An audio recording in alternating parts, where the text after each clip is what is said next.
gut aus.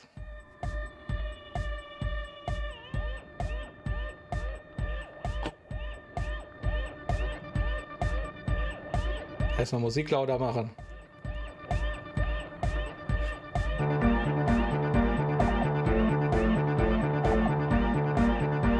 Ich bitte um Mitwippen.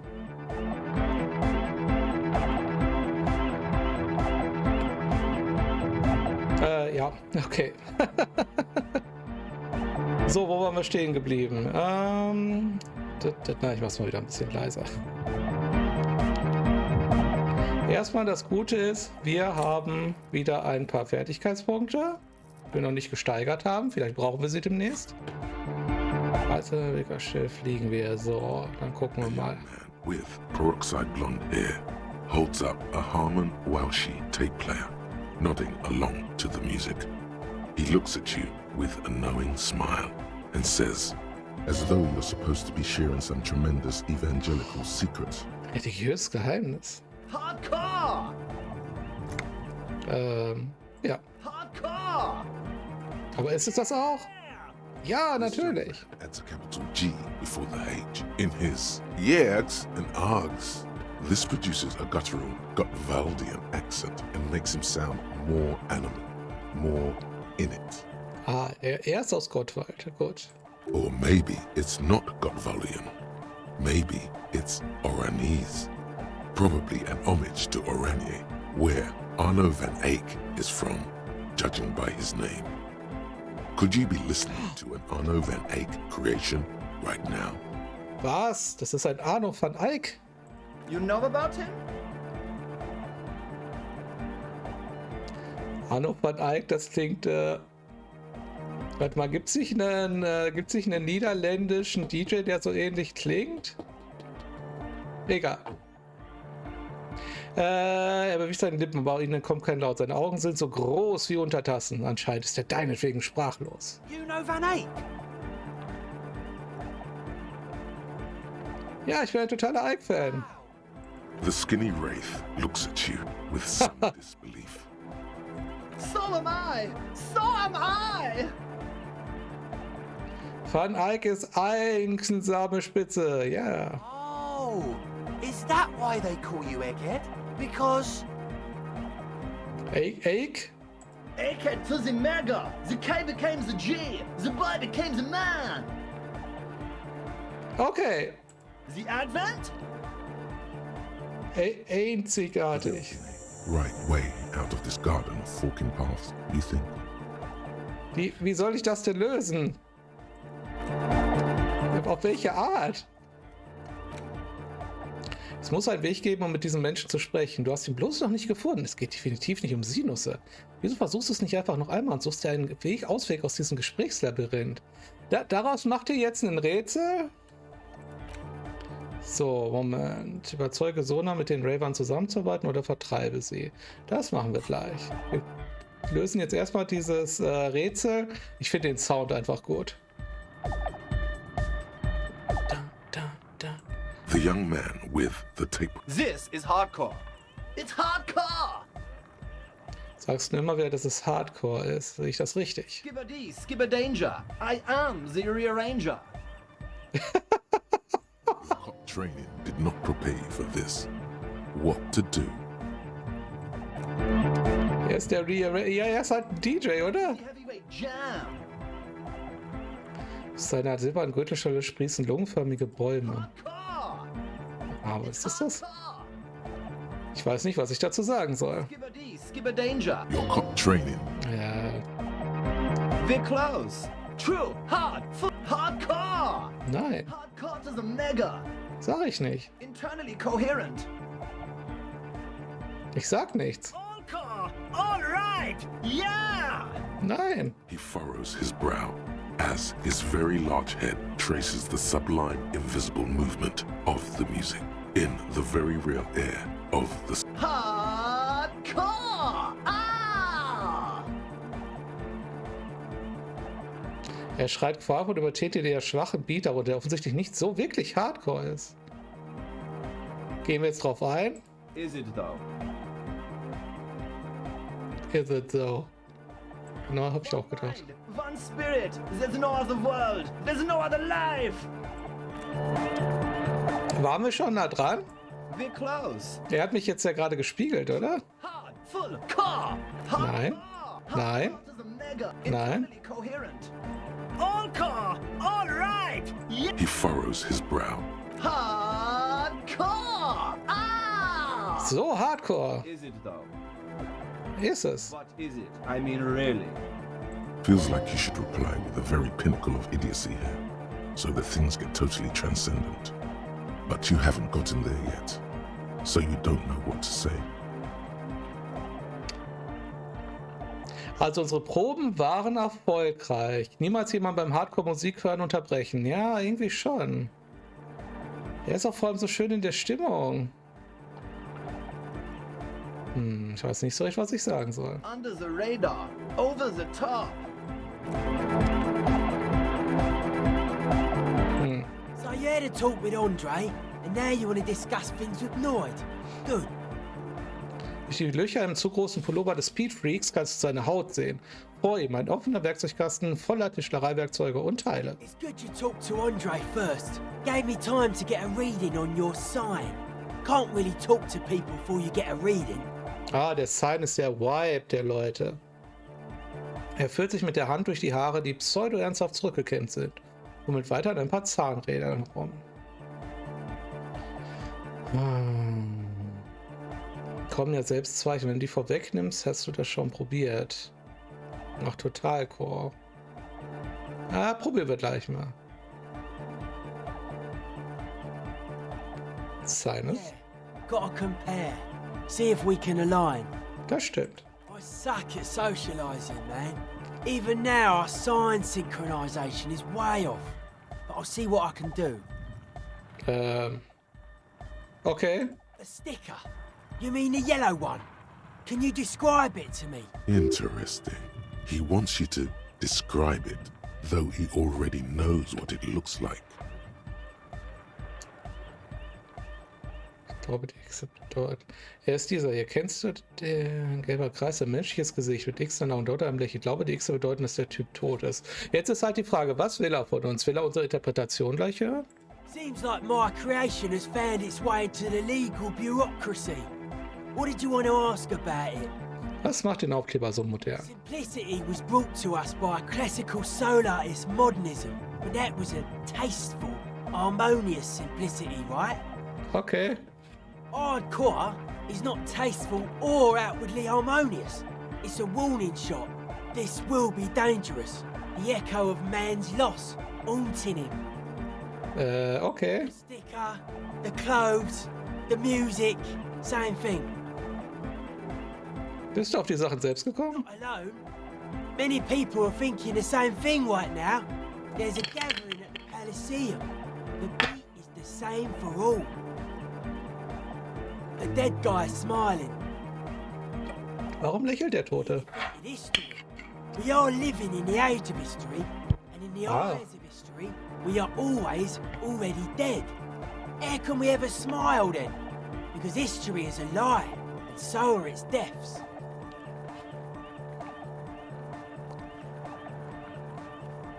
Ja. The present moment and life are the hardcore. The hardcore expels death. Okay. Or maybe he's not dead. Maybe he's just really ecstatic about the beats. Moment. Der harte Kern weist den Tod ab. Aber vielleicht ist er nicht tot. Vielleicht haben ihn die Beats in Ekstase versetzt. Den Aufkleber? Oder den harten Kern? Drugged out of his mind, come to think of it. Ich glaube, der lächelnde Tote könnte ein Symbol für Kommunismus sein. Natürlich. Yeah, that interpretation holds. Ja. I guess one could write an entire treatise on the thing. But what for? Nah. Kammerphasen-Disharmonie. Okay. Stage gamma disalignment. You heard me. Weird stuff. Specialized. There was a data processor and some sort of long-wave machinery. Okay. Wires going into water. Gives off a spy sign. Also Signs sind eindeutig Vibes. Science sign. You know, The kind that goes head first into the supernatural. Nothing's wrong with it. You should definitely be researched. You can still do sick shit with it though. The sickest. That's perhaps why it should be researched. Ja. Most of it doesn't exist. But there's also stuff that isn't allowed to exist. Because the moralists think it's too dangerous for the plebs. Okay, das klingt sehr verschwörungstheoretisch. Psionic powers, pale-related diseases, pretenders pretending to be human, folk rights, that kind. Okay. Warum heißt du Noid? Hardcore aesthetic is esoteric. It's not meant to be discussed with the law at this moment. Okay. It's not easy to reach a harmonic resonance of signs without some adjustment. Das heißt, wir brauchen eine Sinusangleichung. Yes. Further sign matching would do good for us. One way to achieve this would be by getting us into the church. Okay, gut. Hier geht es anscheinend nur weiter, wenn wir sie in die Kirche lassen. Was ja auch okay ist, solange sie da nicht ihr Drogenlabor machen. Und ich denke mal, wir können auch mit dem, mit dem Riss in der Realität erstmal nicht viel machen. Hoffe ich. Sprechen wir nochmal mit ihr. The shaggy-haired girl kneels on the sea ice. She looks up as you approach. So you talked to my associates, right? Are you going to help us? Na klar. Great. Let us know if there's any progress, will ya?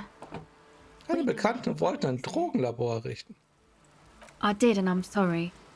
For what it's worth, which isn't much. This is why I didn't go into the tent. Typical delinquency. Mhm. You don't get to choose your posse, they choose you. Mine are idiots, but they're mine. I tried to talk Andre out of it. Sollst dir mal Mühe geben. Ja, wir sind ja der Straight Cop. I know. I should have been able to control them. And I wouldn't... Nein, Girl, es ist nicht deine Aufgabe, sie unter Kontrolle zu bringen. May I ask? What did you tell them? Eure Pläne bezüglich des Tanzflusses könnt ihr gerne weiter verfolgen, aber keine Drogenlabor. Thank you. I'll get them under wraps, I promise. Empathie. Da können wir im Moment nichts machen. Na, wir lassen das erstmal. Ich glaube, wir brauchen es nicht so extrem. Ach so, das Total Core. Sollen wir es nochmal probieren? Nee, wir lassen es erstmal in die Kirche rein.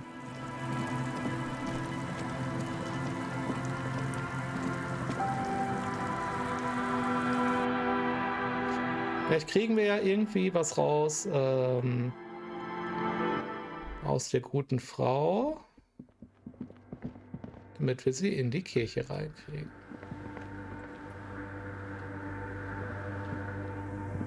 Das ist aber noch ein weirder Ort.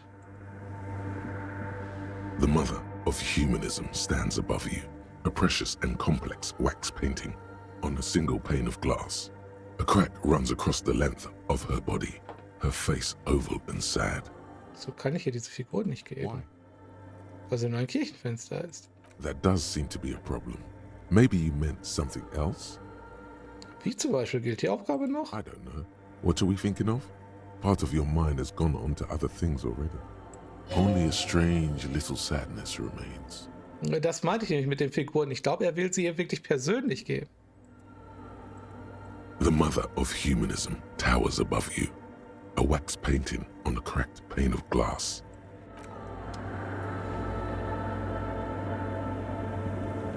Yes, what is it? Was, wenn sie gar nicht gehen müssen? Ich habe mit André gefunden, er will eine Lösung I don't finden. want to make anything work.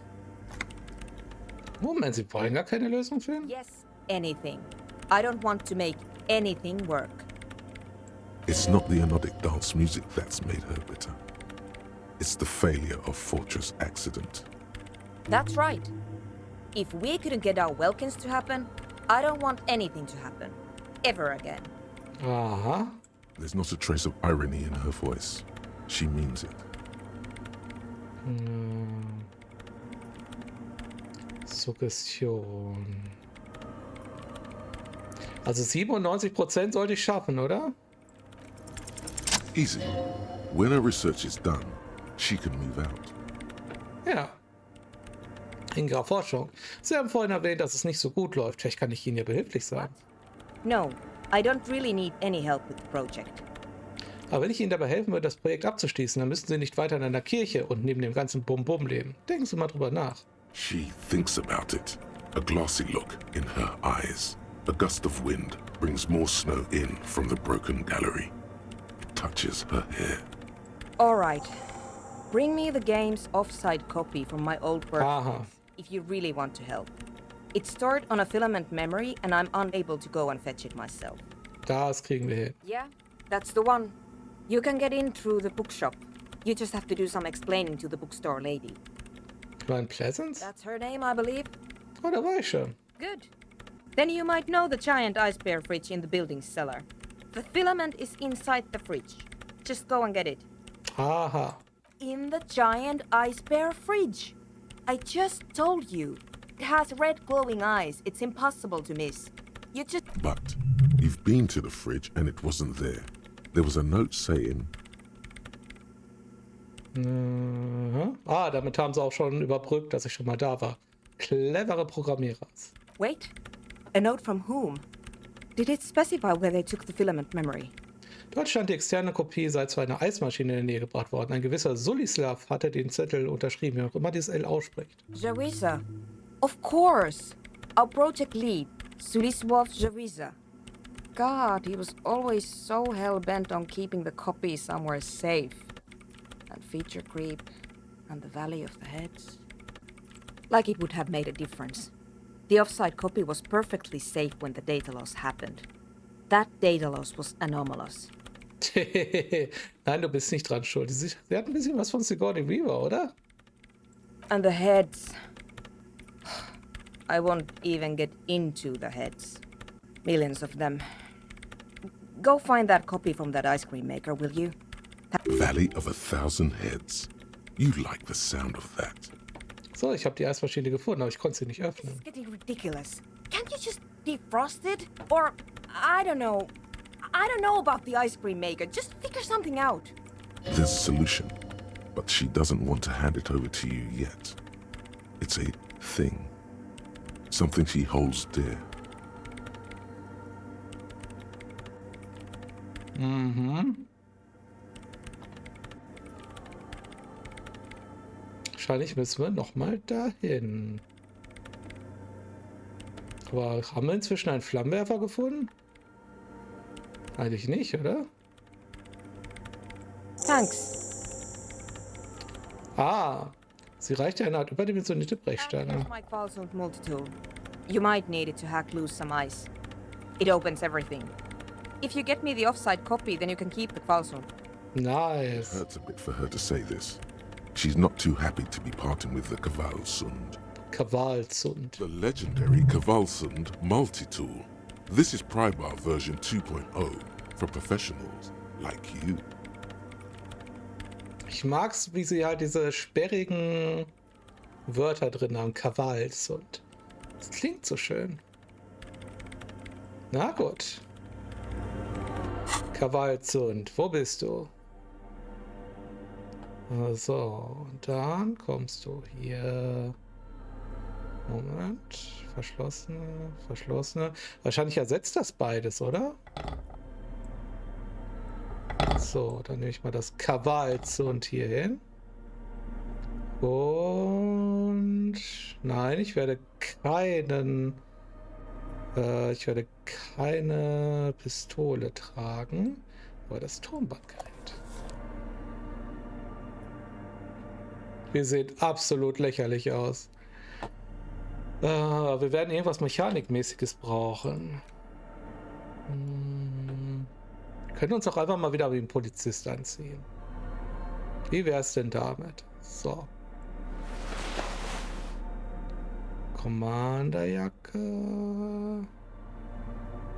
Streifen. Was ist denn besser? Streifenmantel, Korpsgeist Schauder, Korpsgeist Visuelles. So. Oberhose, ne, dynamische Windjacke, Satinhemd, Kavalleriestiefel. Nehmen wir mal, was für Schuhe haben wir denn überhaupt an? Oh, die sehen ganz gut aus, die behalten wir. Oh, die Super Cyber Handschuhe, die behalten wir auch. Superstar Sonnenbrille, nee, es gab doch so eine Motorradkorb Sonnenbrille. Sonnenbrille der Selbstzerstörung, nein. Korrekte Büro-Sonnenbrille, nein. Ultrabino Sonnenbrille. Haben wir die auf? Ja, Jamrock Sonnenbrille für Bikerbullen. Okay. Wir sehen sehr gut aus.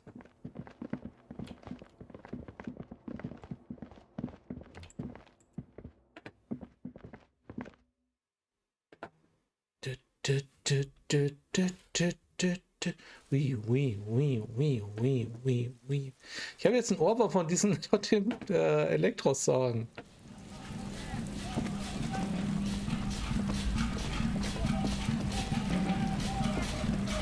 Ist das die Musik, die wir dabei haben?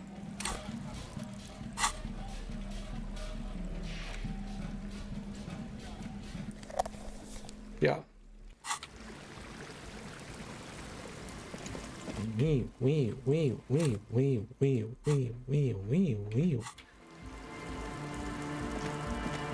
Da ist der Sound wieder.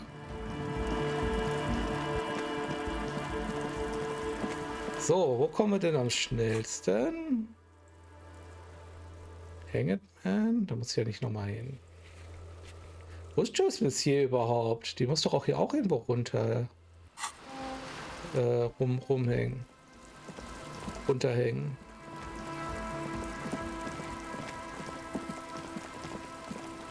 So, wo kommen wir denn zurück? So,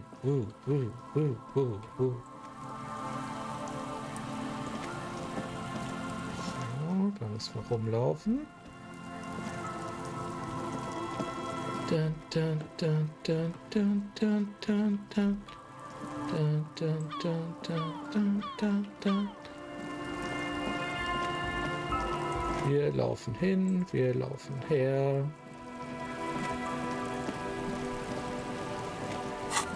Ah, jetzt können wir fernreisen.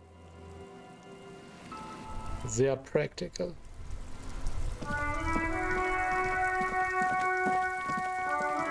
Ab in der verrückte Block.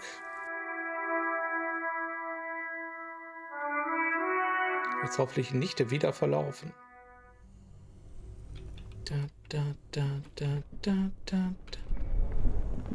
So, ach, hier sind wir ja schon.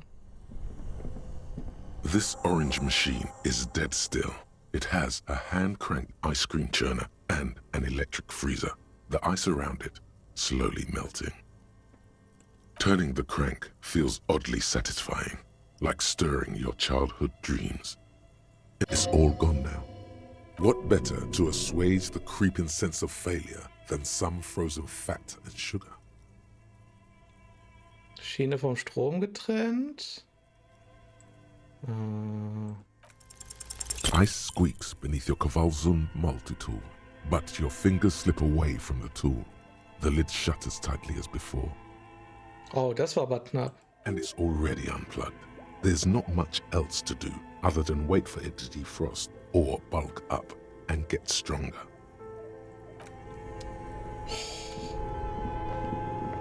Da bin ich ja tatsächlich kein Freund von so Sachen, ne? Weil ich habe ja praktisch die Lösung fürs Rätsel. Watching over all the ice cream. Aber halt, ich kann es nicht machen, weil ich einfach zu schlecht gewürfelt habe. Das ist ja so ein Konzept.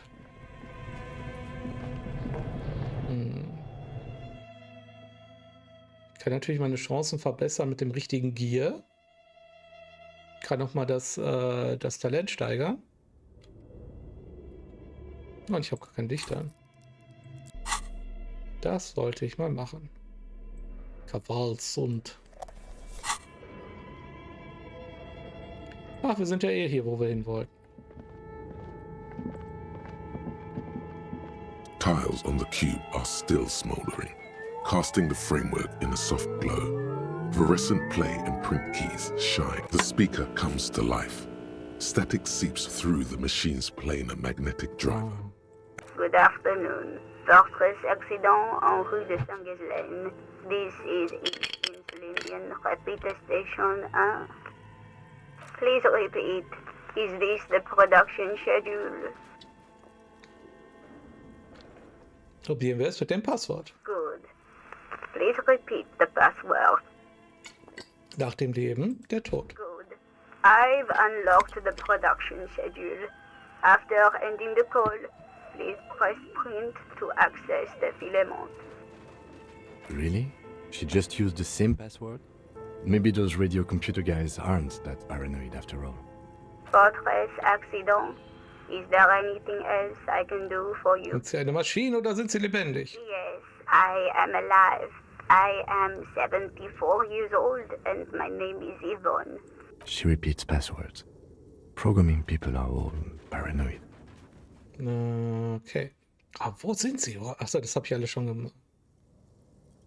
They are merely cautious. It's my job to protect their filaments as a password repeater at the East Insulindian Station.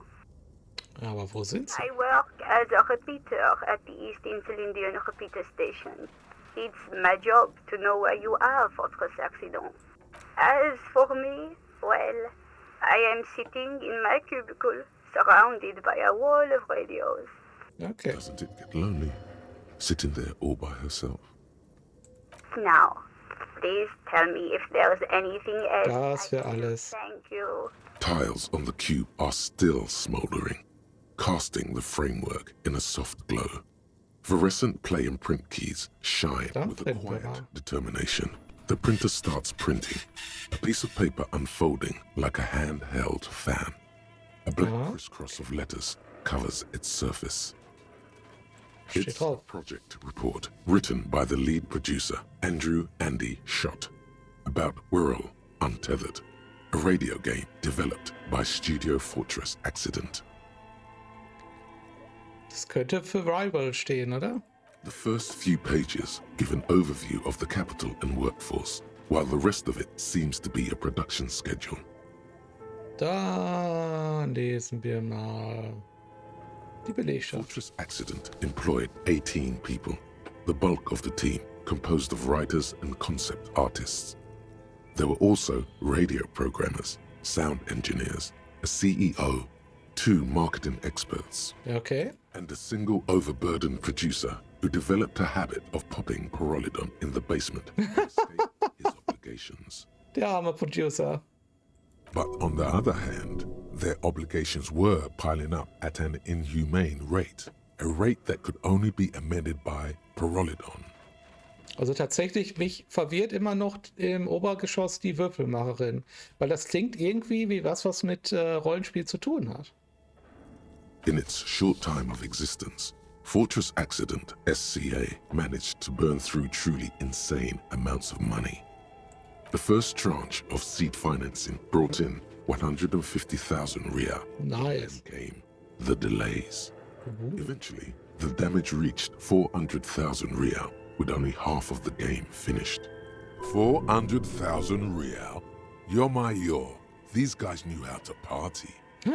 Krass, wo hatten sie das ganze Geld her? Let's just say it was a real adventure for their Igaunian investor. Okay. The production schedule depicts their glorious descent into bankruptcy. Und It was dann? impossible not to fail. The project was too large, and no amount of money could satiate the ever-expanding ambitions of the development team. Okay.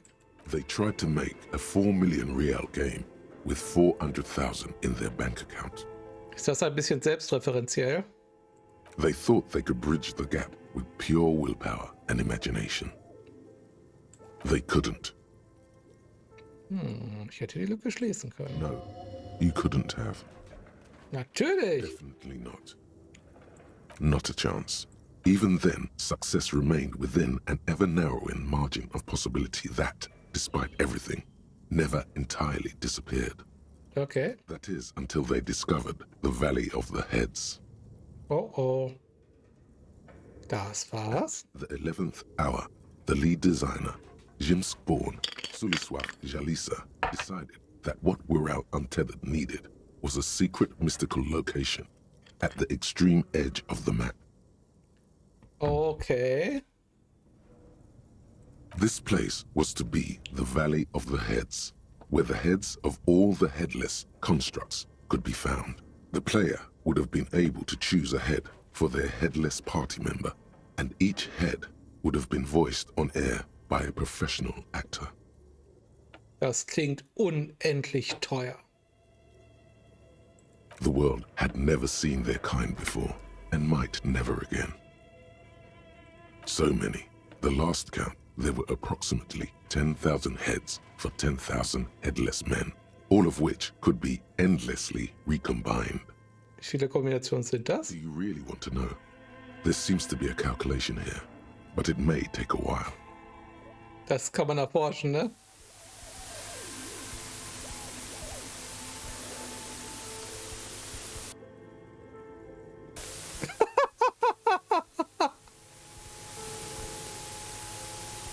Natürlich. Weiter.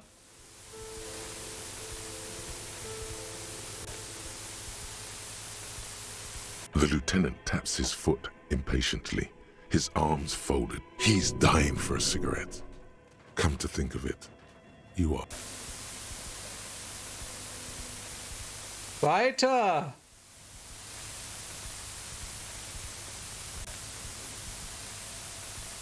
What if you broke the radio computer? What if it's never going to stop? Dass die Zahlen einfach wirklich ergehen. Wahrscheinlich zufallsgeneriert. And that's it. Och, mehr nicht? Well, yeah, that and the catastrophic data loss. Das muss die Anomalie sein. On the nature of the data loss, there's ominously little information in the production log.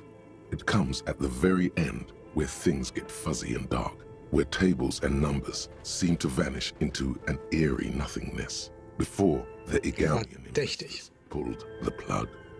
What is clear is that one day, an unidentified numeric anomaly occurred on the East Insulindian Lintel front, just as the We're Untethered project was being compiled that day. Das ist ja die Art, auf der berechnet wird. Ich verstehe nicht, wie es ging. Aber naja, und die Anomalie führt dazu, dass alle Daten in der Luft verloren When the gingen? project was returned, it was completely blank.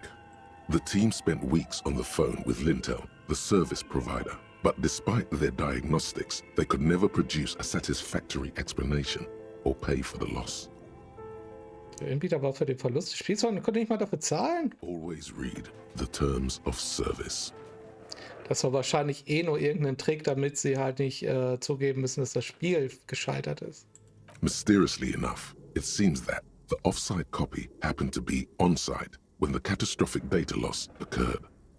It was the lead programmer's responsibility to oversee weekly maintenance of the offsite copy and, well, keep it off-site. An explanatory note from the lead programmer has been attached. Und was steht dort? S. Lukanen Kilda, the lead programmer of Fortress Accident. The off-site copy was on-site because there was no off-site anymore. Not for me, not after 8 months of crunch. Das ist erstaunlich nachvollziehbar. I didn't have a home anymore, so I started keeping it in the basement in the ice bear refrigerator near where I went to sleep. It was perfectly safe there. The temperature conditions were optimal. Das klingt ja nach einer vollkommen schlüssigen Erklärung. That's not what her colleagues thought. Oh, She's right, actually. Nothing wrong with keeping this type of filament memory in a fridge. und was gibt's noch? The production schedule ends with a few random notes that seem to be added sometime later. Na dann. 4 months later, by an unknown author. I am the only one left, and it's gotten rather damp here. A few other businesses have gone under, too. Slipstream switched to making skis, and the hairdressers just left, cursing Martinez. They're right, though. Something's seriously wrong with this place. Martinez, all of it. Okay. Still haven't got an answer from Lintel about what happened. All I could get were the physical coordinates of the error on the East Insulindian front on that day. Since the computation happened on air, I reckoned it had to coincide with an actually existing location. Ooh, mysterious. I have compared the coordinates to a map of Revachol West. Turns out it's only 800 meters from here. The address is Saint-Brun 1147. I am going there to look this thing in the eye. Oh. Saint-Brun 1147? That's what the street sign next to the church said. Ah. Tiles on the cube are still smoldering, casting the framework in a soft glow. Fluorescent play and print keys shine on the keyboard. Okay, mit dem Produktionsplan kann man ja eh nichts mehr machen, ne? The filament slides out of its glowing nest. Puh, das war schon wieder eine ganze Menge Story. Aber jetzt wissen wir immerhin, warum sie in der Kirche ist. Und dass anscheinend der Produktionsplan dort im Äther die Produktion dort im Äther verschwunden ist. Your flashlight slides over. Some of the writing has faded. Oh nee, nicht das nochmal. Gut, wir probieren die Probe unten im Keller nochmal. Wir können sicherlich ein bisschen mehr Power noch kriegen. Klamotten, und indem wir nochmal steigern.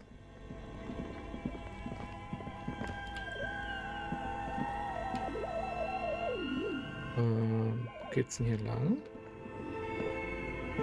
Da.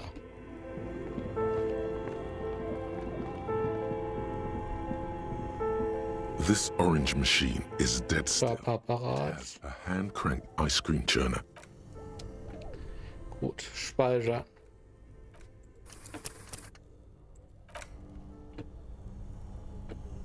Immerhin schön, dass der Gewerbeblock offensichtlich wirklich verflucht wurde.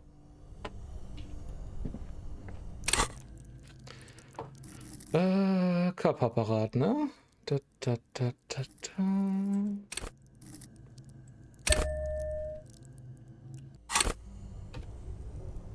Equipment. Nee. Tanktop. Ja, das ist gut. Na. So, das ist ein Oberteil, okay. Okay. So, Körperapparat. Kropsgeist, Beherrschung. Nee. Nee. Nope. Nope. Nope. Nope. Nope. Nope. Nope. Nope. Nope. Kein Körperapparat.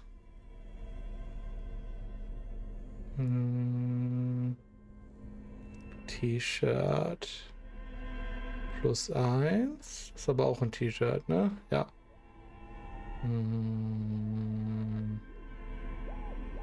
Auch kein Körperapparat. Oh. Jetzt haben wir irgendwas, was minus Körperapparat gibt.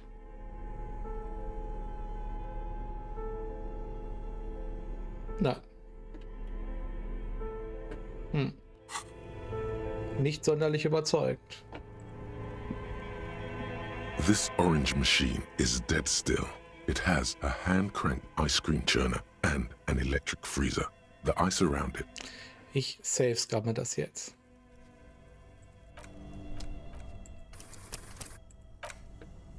Save-scrubbing ist cool. This orange machine is dead still. Ice squeaks beneath your... and it's already unplugged. There's not much else to do other than wait. Warten, bis sie abgetaut ist. Bulk up and get stronger.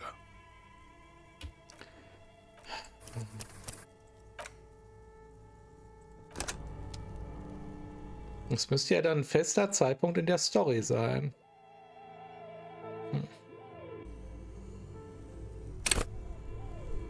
This orange machine is dead still. So, Moment. Damit wir jetzt nicht unsere Würfelprobe verfluchen, gehen wir mal ganz kurz noch zu der Würfelmacherin.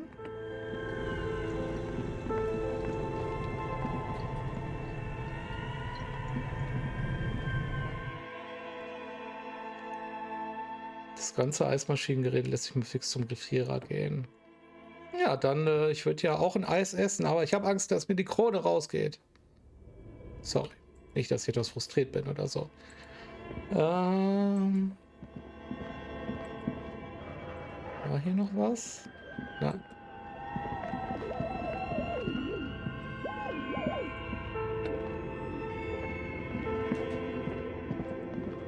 Ja. Hallo, Würfelmacherin. Oh, it's you again. Are you looking for a die?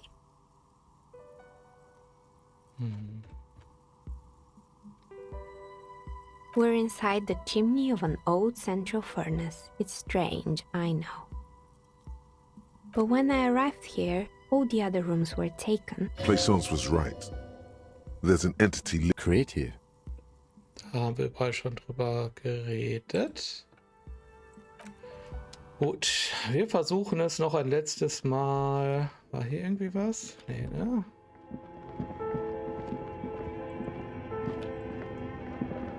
Versuchen es noch ein letztes Mal mit dem Gefrierding, sonst machen wir erstmal was anderes.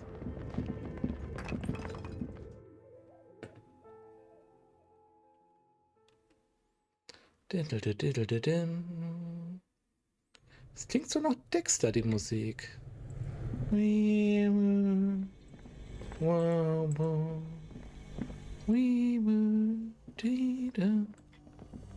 So ungefähr. This orange machine is dead still. It has ice groans and howls under the strain of your giant Gewaltsund multi-tool until the lid cracks open. Nice. Darkness lies inside, but you can faintly make out an object, intricate and foreign, left there for a sub-zero beauty sleep, a filament memory with the words off-site copy written on its side. Es gibt keine Offside mehr. Nur noch Suhlhausen. Disappointment washes over you as you stare into the almost empty ice cream maker. War es kein Eis? Scoop of ice cream would have been nice, yes. Oh, Kim. No. You gently lift the cube from its frosty bedding, careful not to damage it. We should take it back to Miss Lucan and killed as soon as possible. I'm not sure how well unused filaments tolerate room temperatures. Yes, but aren't you curious to know what's on the precious filament? There's a radio computer upstairs.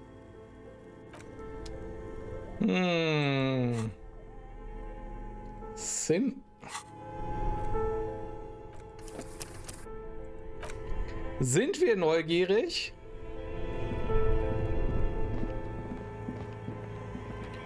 Wahrscheinlich machen wir das Filament dann damit kaputt, oder? Nee, wir machen hier jetzt mal einen Punkt. Wir haben einen Auftrag. Wir wollen die anodische Tanzmusik fördern. Und deswegen geben wir es einfach.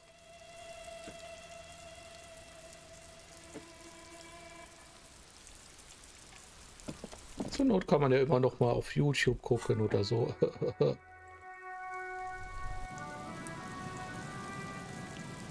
So. Genau diese Adresse suchte die Chefprogrammiererin von Fortress Accident. Ja.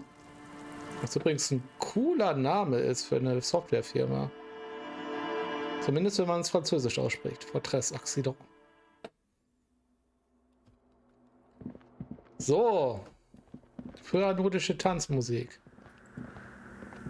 Yes, what is it? Wegen der externen Kopie. Yes? Ich habe Ihnen das Filament besorgt. Thanks. Looks like it's the one. Was machen Sie jetzt damit? Now I'm going to print it out to see what's left of it. Wait, no. That's dangerous. She shouldn't do it. Tun Sie es noch nicht ein, das könnte gefährlich sein. No, it's not dangerous. Just depressing. I have a theory. Lintel was able to divine the anomaly's location from this broken copy. I want to repeat their calculation, only this time with better equipment. Okay. Watch. What an intricate display of failure. The paper starts filling out with ink, soaking it in a gleaming blackness. Not a single line of data stands out. Hm. This is wrong. Machines shouldn't behave like that. Im Speicher stimmt was nicht. Sorna doesn't reply. Her hands running over the printout. She's looking for something. For her morning star. Here. I found it. Was denn? Hold on.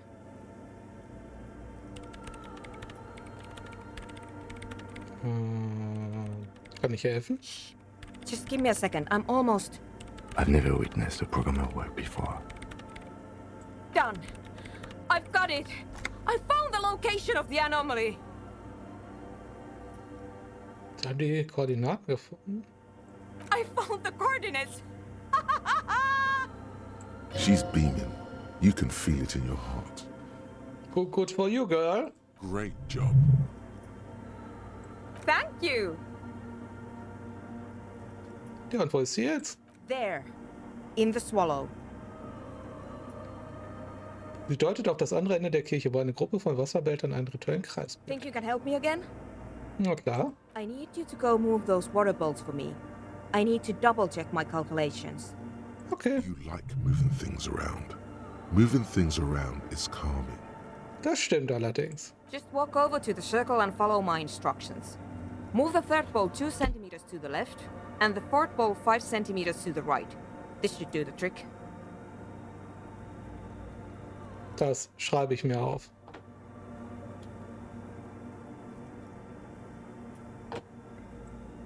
So, Moment. Dritter Behälter. 2 Zentimeter nach links. Vierter Behälter. 5 Zentimeter nach rechts. Kein Problem.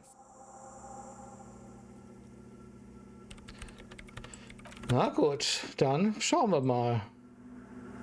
Dritter Behälter 2 cm nach links, vierter Behälter 5 cm nach rechts.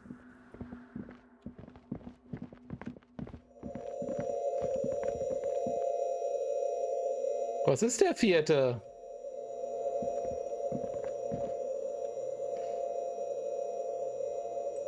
It's awfully silent again, as if someone turned off the entire world outside those walls. Water inside the bowls stands still. Measurements have been marked down around the bowls, each chalk-drawn line representing a centimeter on the floor. Oh boy, this is going to be good. Dritten Behälter von links 2 cm weg. It moves like a ghost without creating a single trace of sound. Und den vierten Behälter 5 cm nach rechts. Some water spills out of the bowl, wetting the floor. The lead programmer sends you an encouraging thumbs up from across the hall. Time to run back, or maybe walk. This is a sacred place after all.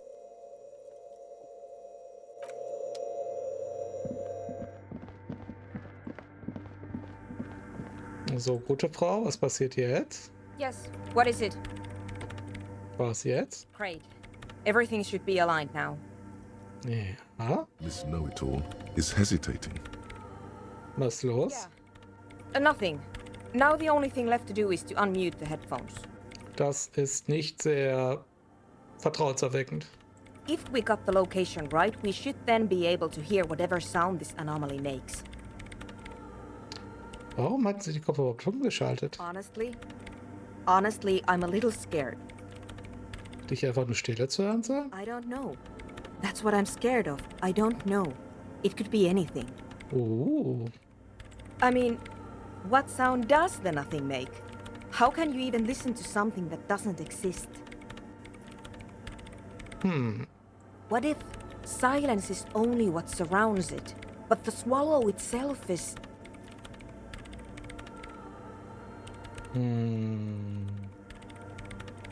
Sollte vorsichtig sein.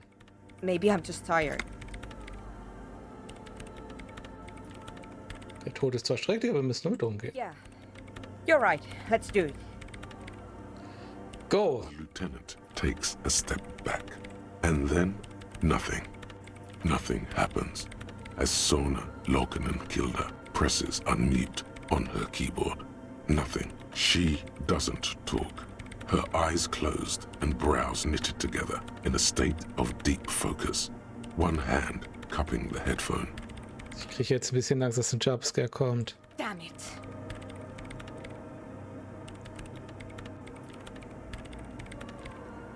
Haben Sie was gehört? No, of course not.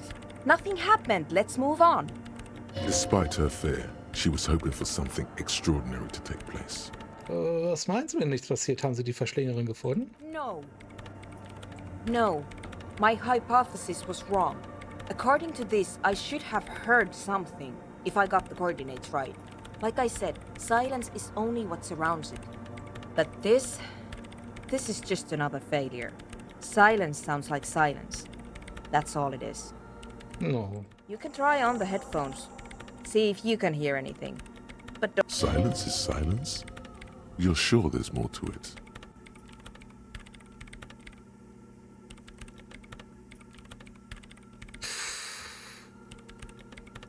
%.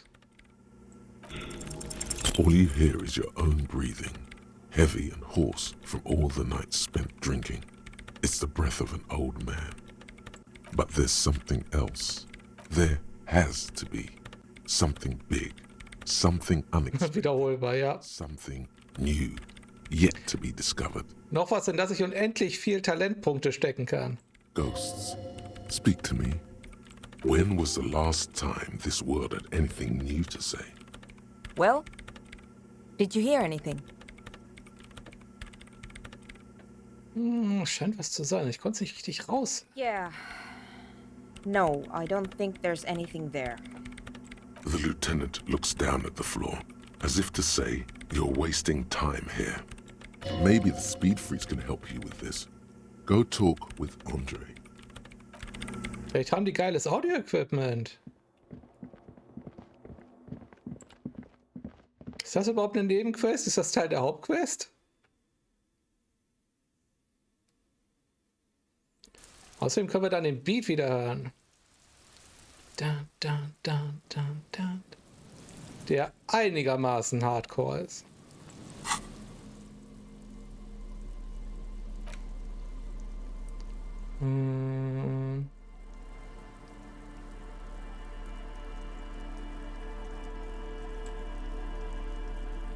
Nein, das haben wir keinen Tag. Die Sache ist, wir brauchen ja jetzt nur noch dieses Werkzeug. Ah.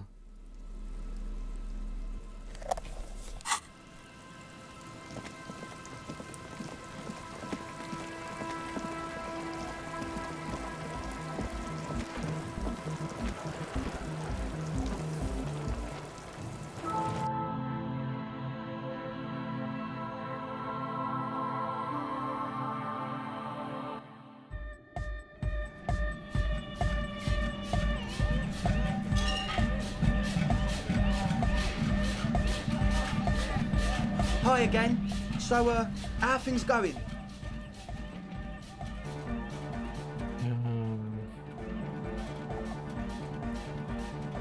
He's a quiet man, mostly communicates through music, and by being a master of ceremonies. Jetzt habe ich beide Musiken gleichzeitig einen Moment, das ist schlecht. Yes? Goodbye, officer. Moment, eine Musik muss raus. Eine Musik muss raus. So. Hi again. So, how are things going? Ich wollte dich mal für Ausrüstung haben. He nods enthusiastically, no doubt a little relieved.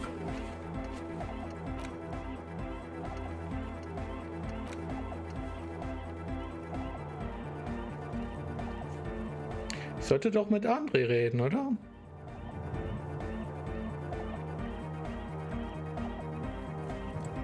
Fällt mir raus, warum Sona über Kopfhörer nichts hören konnte. Das ist André. Yes? What's the deal? Ich mache in der Kirche fort, aber es geht noch voran. Bei Sonas Forschung ist ein Problem aufgetreten. Versucht mit Hilfe ihrer speziellen Mikrofone eine Anomalie einzufangen, kann aber den Ton nicht durch ihre Kopfhörer hören. Audio shortfall, you say? Guess what? We got speakers with massive low end. There's a good chance it can do it. Ich glaube, wir haben die Lösung gefunden. We've got some serious range on this baby. It'll blast their shoes off. Believe me. Na gut. Goodbye, officer. Dann fragen wir uns mal, ob das hilft. Ich kann kaum erwarten, dass die beiden zusammen an dem Problem arbeiten. Dass ich die nebeneinander im Science-Projekt sehe.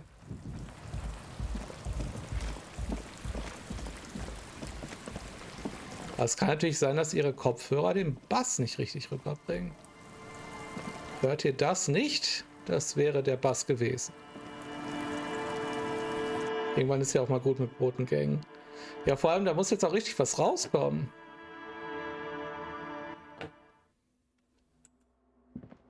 So, gute Frau.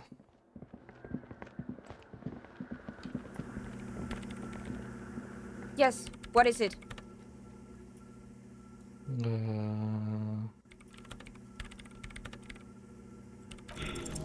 Still nothing. Sona isn't even looking at you this time. Aber ich konnte mit ihr nicht drüber reden, ja?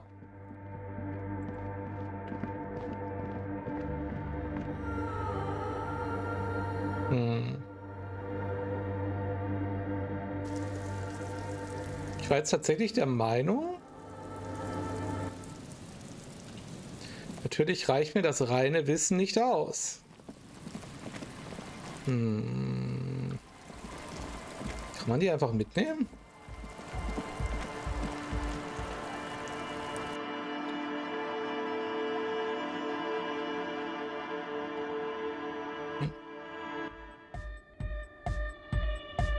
Hi again. So, how are things going? Yes? What's the deal? What kind of a hitch? An audio shortfall, you say? Guess what? We've got some serious range on this baby. It'll blast their shoes off. Believe me. Yes. What? He nods enthusiastically. No doubt. A little. Yes? What's the deal? A programmer? That's odd. What a pity. A shame. What can we... Unity! Dance! Sie geht nicht, bis ihr Projekt And you abgeschlossen can't hat. just evict her? Nein. Look at you, honor man. Ja. No, Noid. He's right. Maybe we've if that's okay with her. The lines in the dark exist! Coexist! At least Crabman seems like an... Yeah, he can do his climbing thing in the tower. And the programmer... Na, Egghead cannot believe what she just said. It ja, makes ich denke auch. the jam. Listen, No worries. We'll figure it out. If coexisting fails, you can always muscle her out, right? If it's all Nein. okay with you. Excellent. Good luck, my friend. Goodbye, officer.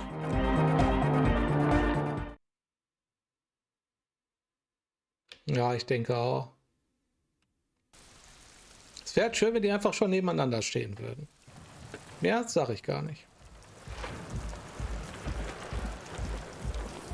Hast du die denn gerade gewählt? Ja, ja, ich habe gerade gesagt, wir müssen, wir sollten Sona fragen, ob es daran liegt. Was ist wieder? Es scheint wohl auch kein zufälliger Name wieder zu sein, ne? Sona, Sonar. Ich hoffe mal, das war es jetzt. Das Hin- und Hergelaufene geht mir nämlich auf den Sack. Das ist gar nicht so das Hin- und Hergelaufen, es ist die Ladezeit dazwischen.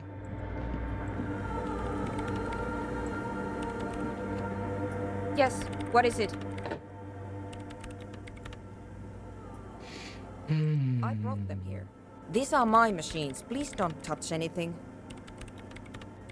They are connected to my rain. short and terse. There you have it. Whatever she's using them for, they're her. Great. Nochmal wegen dem Loch. What about it? Wieso nicht? Because it's just trial and error. The offside copy you brought me helps, but you know what? It would be great if you could just stop talking and let me work.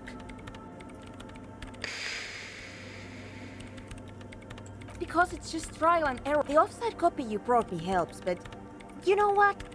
It would be... Name meines ersten Casts in Guildforce. Ah, das ist cool. Great. Thanks.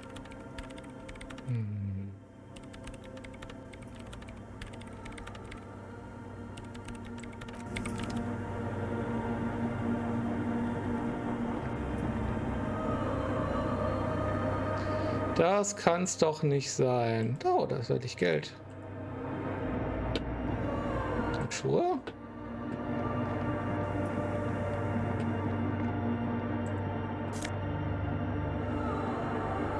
Empathie. Nice.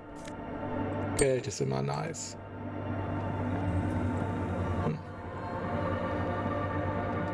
Was machen wir falsch? Ich guck mal kurz nach. Es muss doch irgendwo einen Tipp geben. Disco. Elysium. Church.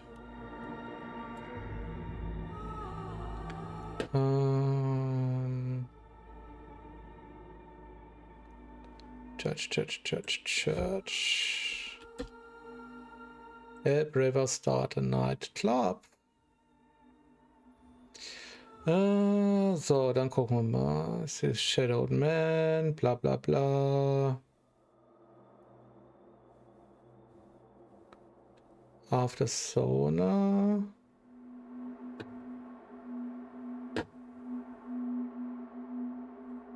Was?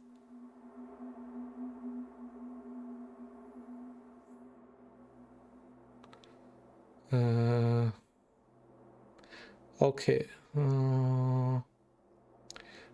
So, return to Sona and present her with the item. Whether you throw Sona out of the church or give it the item, return to Andre and tell him you succeeded. He'll thank you, and a quick fate will have Andre different strikes the dead relocate to the church.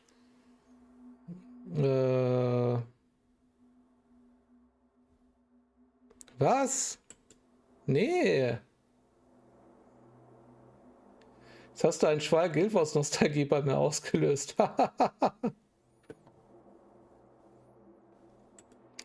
Müsst ihr euch jedes Jahr einmal einloggen? So. Church. Ich finde es nicht raus. Church West.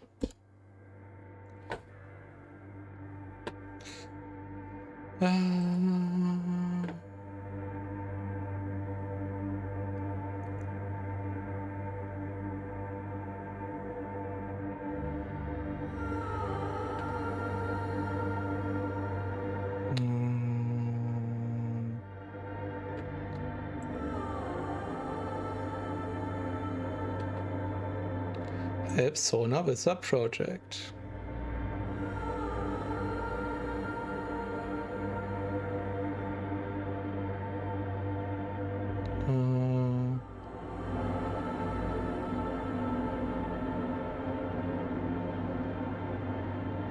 Also hier steht tatsächlich, man soll erstmal die Leute in die Church holen. Okay.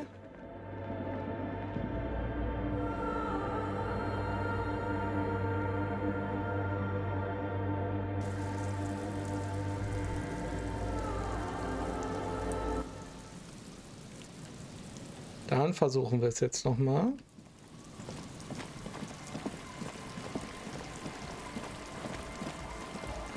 So, man soll denen jetzt sagen, dass sie in die Church können.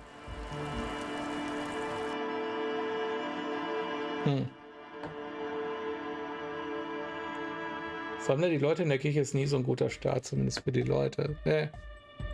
Hi again. So, how are things going? So. What's the deal? Besonders Forschung. What kind of a hitch? Versuch mit Hilfe ihrer speziellen Mikrofone eine Anomalie einzufangen. An audio shortfall, you say? Guess what? We got speakers with massive low end. There's a good chance. We've got some serious range on this baby. It'll blast their shoes off, believe me. Oh yeah, that's a meat. If you don't know what the founding party is, there might be a way to mask it with minor demagoguery. Come to think of it, I've never really looked them up, you know. I can't... Yes? Wie kriege ich die Typen in die Kirche rein? Geht zu den Rave Kids, dann zurück zu Sona, Problem gelöst. Also nehme ich halt, also ich denke mal, wenn ich das hier rüberziehe, sieht man es, oder? Halt die Lösung, die ich hier habe. So. So, once you have the offsite filament copy, ne? Ab zu Sona damit. So, und als nächstes continue the experiment. Ja? Also praktisch soll es hier geben. Und dann kann ich die Leute hier reinziehen lassen. Aber das ist ja nicht, was er macht. Und der Rest ist tatsächlich, dass die das Problem zusammen lösen. Ja.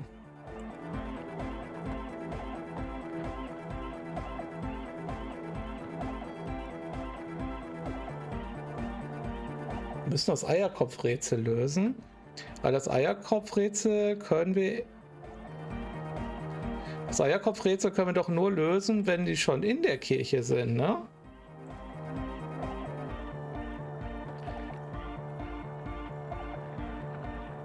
Solve the Egghead Puzzle. Oder? So. Your way out of this maze. Talk to Egghead. Gut. Das probieren wir. Das Egghead Puzzle. Wir probieren das Egghead Puzzle.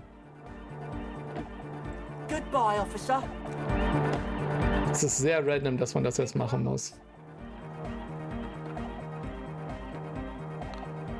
So. True, hard, full, car. Sag nichts. Sag immer noch nichts. Sag nichts. Sag nichts. All right, yeah. He furrows his brow as Hardcore. Ah. So hardcore. Ist es. Is it? I mean, feels like you should reply with the very pinnacle of idiocy here, so that things get totally transcendent. But you haven't gotten there yet, so you don't know what to say. Ich weiß nicht so recht, was ich sage. Tschüss, NSC. So, und jetzt noch mal mit dem reden. True, hard, full, car. So, choose, say nothing. Hardcore. Still say nothing. Du sagst nichts. Jetzt ist halt die Frage. Du sagst immer, warum ist das eine andere Version von dem Spiel? Weil so ist es, the question is, what is the question?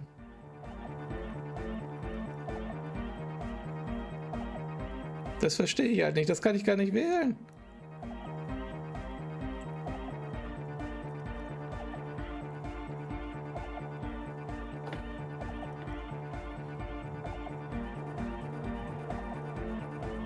Good morning, yeah! 1, 2, 3, Yakokata, the place to be. Yakokata is a hardcore. An intricate system of irrigation networks pockmarking the earth, intermittent seas of phosphorus mud, ripped tarpaulin fluttering in the wind.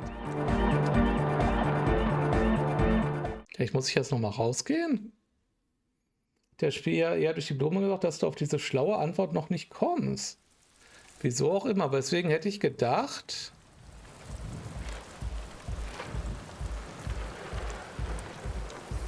dass ich erstmal die Leute in die Kirche bringen muss.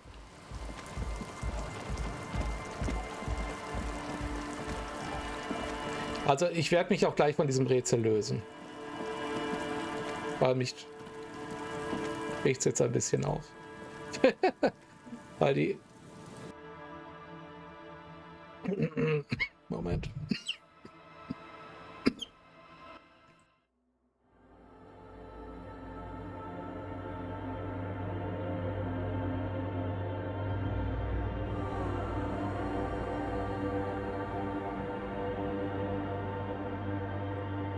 Irgendwie fühle ich mich halt ein bisschen verarscht von dem Spiel.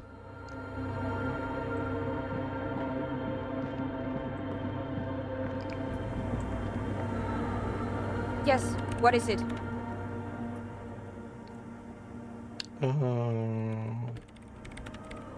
I brought them here. These are my machines. Please don't touch anything. Great.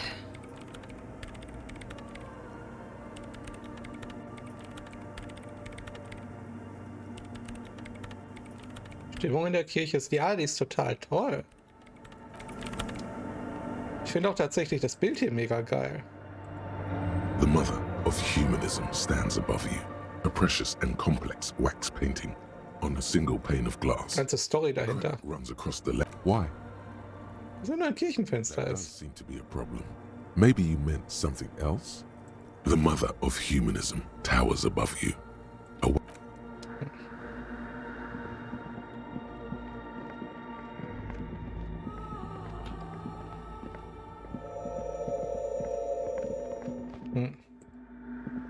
Ist ja sonst auch nichts. Da stehen sogar noch Buchstaben drauf.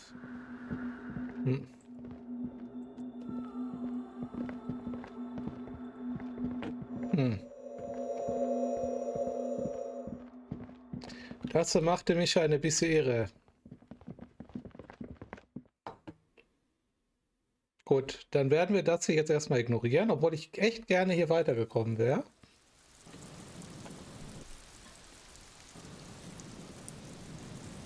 Wir gucken mal, was wir sonst noch für Quests haben.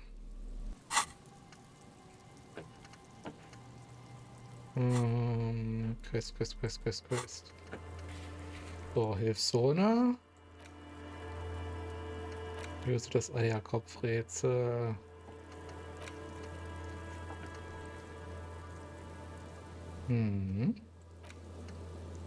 So, Acele, die kann ich auch erst darstellen.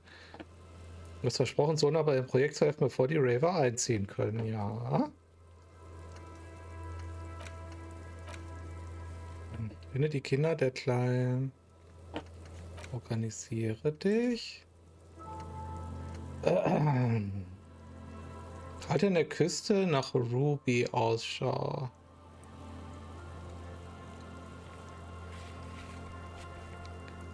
Verblick in die Kirche.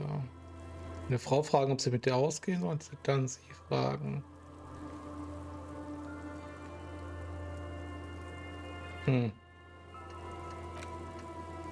Stadtbücherei anrufen. Das sollten wir auch noch machen.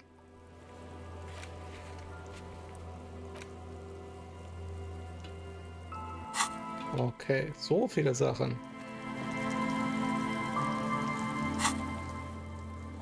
Wir gucken mal, ob wir die Stadtbücherei anrufen können. Inside, you see a set of steering levers, a radio microphone, a pull. This is Precinct 57. How may I assist you? Stadtbücherei. Hold on, officer. I've got Central Jamrock Public Library on the line, and I've already introduced you to the librarian. Connecting the call in 2, 1. Yes, this is Central Jamrock Public Library here. Oh, cute. You, officer. He sounds worried, yet ready to assist. This is how people get when the police call. Ja, ich brauche jegliche Informationen, die Sie mir zu einem Büchereimitglied namens Billy Mejean geben können. Billy Mejean, you said. Give me a moment, I'll have to check our database.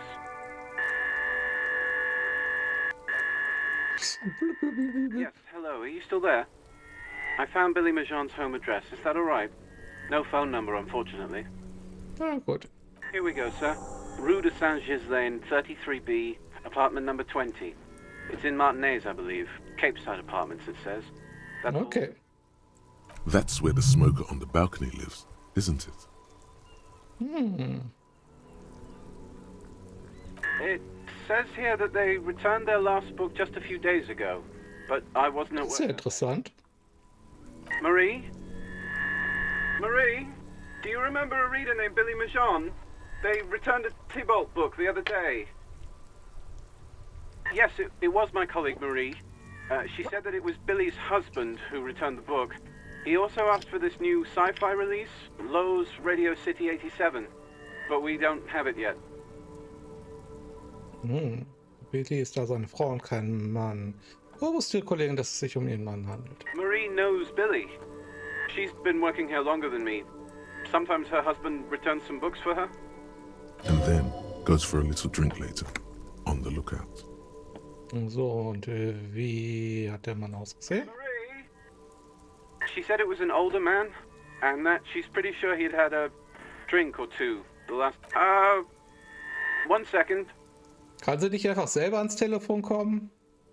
Sorry, Marie wasn't really paying any attention to that. Wissen Sie, wie der Mann heißt? Sorry, no. Marie only knows him by sight. Danke. Happy we could help. Goodbye, officer. Anything else you need from me? Telefongerät fertig. 7th, over and out. In the cabin, you see a Okay. set of steering levers. Der Raucher war doch der... Das war doch der Typi.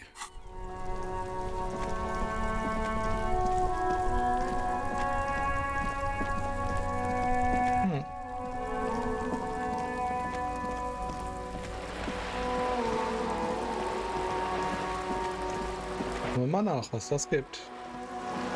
Wenn ich mich richtig erinnere, müssen wir hier hinten rum.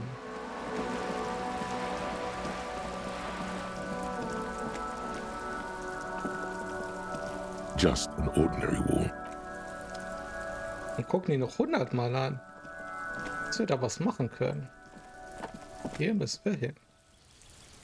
Ich glaube, das ist die Nummer 20.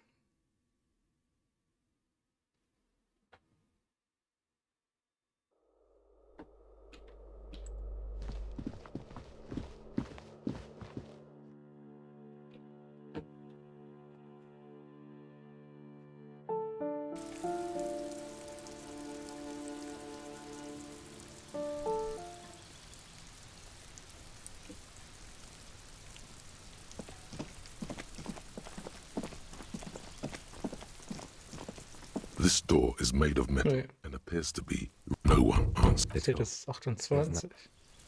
Das ist 28. Hier. A weathered brown door. Ah, das ist die 20. The lieutenant motions to... This is the door. You already know it's the right door. This is going to be so hard. Don't knock! Just leave! You don't need this! You don't need to sad it up! Was glauben Sie erwarten? You're right. Let's talk this through. We have our first preliminary identification. In all likelihood, the deceased is the husband of Billy Majon. We need to confirm this, as well as deliver the death notification to Billy. Now, delivering a death notification is never an easy task. There's a reason why it's often called the most stressful part of our job. This is why it's usually done in pairs. You got this. I'll be monitoring reactions, ready to act if necessary. Oh, das wird jetzt eine Probe. Dad, just don't say that you know how they feel. You don't. Okay. Good advice. Das werde ich sicher überhaupt nicht bringen. Yes, it's hard. But there is no easy way to handle this information. It just has to happen, as soon as possible. Okay. The lieutenant motions towards the door. Hello? Who is it? The police. A moment, please give us a moment. There's fear in her voice. Come in, the door is open. Das ist die Frau, die vor der Bücherei stand, ne?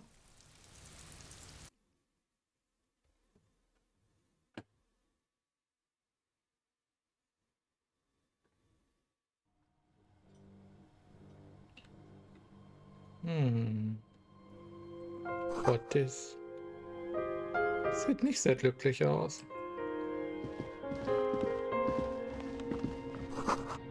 Lehrbuch, Trigonometrie.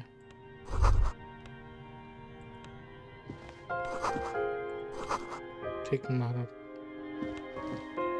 Hallo, Detective. Ich habe irgendwie das Bedürfnis, vorher speichern zu müssen. Ah. Das ist wieder so ein Ding, ich möchte Kim nicht enttäuschen. It's you from the bookstand. Did you come to bring my cockatoo back?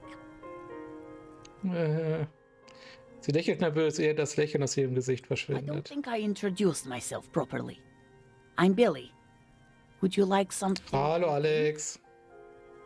The lieutenant has taken off his foggy glasses and is busy cleaning them in his handkerchief for now. You're on your own here. He must feel vulnerable without his glasses. Is this why he's letting you take the lead? Eigentlich bin ich nicht hier, um Tee zu Is trinken. this about Victor, my husband? Is he in some kind of trouble again?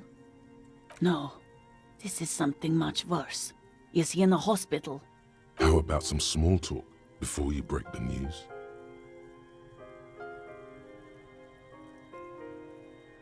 Oh, nicht schlecht. Hey, wir haben eine Menge Boni gesammelt. Wir sind Kim hier, wir haben ihn super identifiziert und wir sind auch als BMR-Polizist ausgerüstet. Wie läuft's? Kommst du voran? Wir sind gerade bei einer Quest gegen die Wand gelaufen.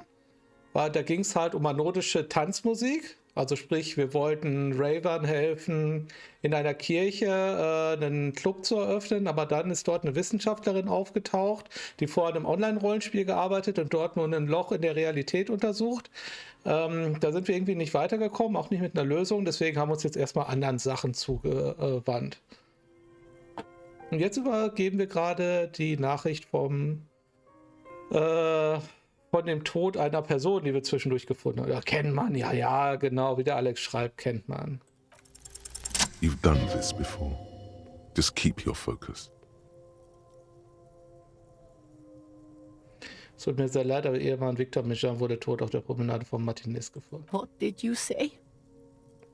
Ehemann Victor Mijan ist tot, mein aufrichtiges Beileid. Oh,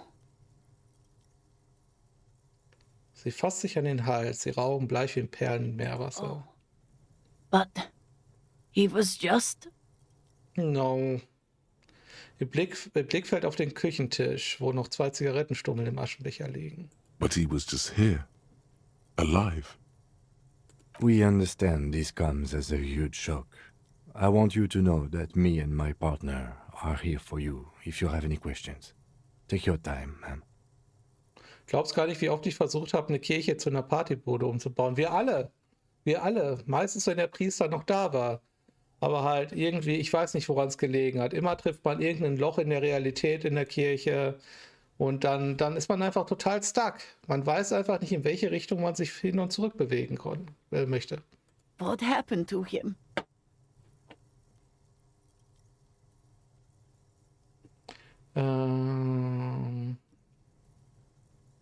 Es war ein Unfall, er ist mit dem Fuß in ein Loch in die Promenade geraten, hat sich am Kopf verletzt. Was he drunk? Alkohol könnte eine Rolle gespielt haben. I see. And you just found him there, lying in the cold. How long had he been there? If you say 2 days maybe, it will be etched in her mind forever. Kann doch nicht lange tot gehen. She blinks, eyes welling up with tears, as her hand starts searching for something from the pockets of her dress. Danke für den Tipp, Empathie. The handkerchief. You stay hydrated. So, jetzt geht es nämlich darum, dass ihr was trinkt. Ich werde mit euch zusammen trinken, aber wichtig ist, ich trinke immer genug, dass ihr was trinkt.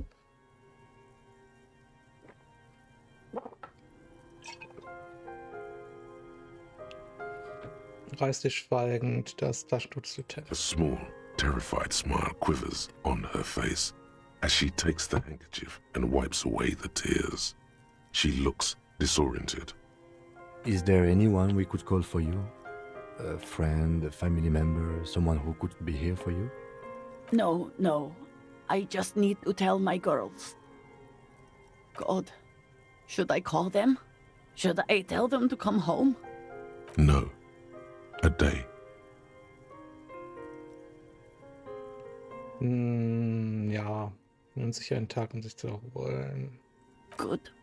That's probably the right thing. Thank you. Just tell me, what do I need to do next? Where is he? Can I see him? We've taken him to the city morgue. The local coroner will be contacting you shortly to arrange the funeral. Here's his number in case you want to contact him earlier. Vielen Dank. A very good call. Is there anything else that the RCM could do for you? No, I'll call you if something comes up. I'm still... No. Thank you. Thank you for telling me. I'll call if... These are her last reserves of strength. Her muscles will give in soon. We should step outside and talk. Ja. Das machen wir.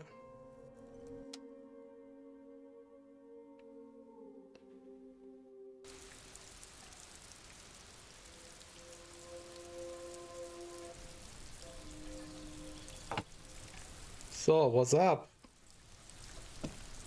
You did well.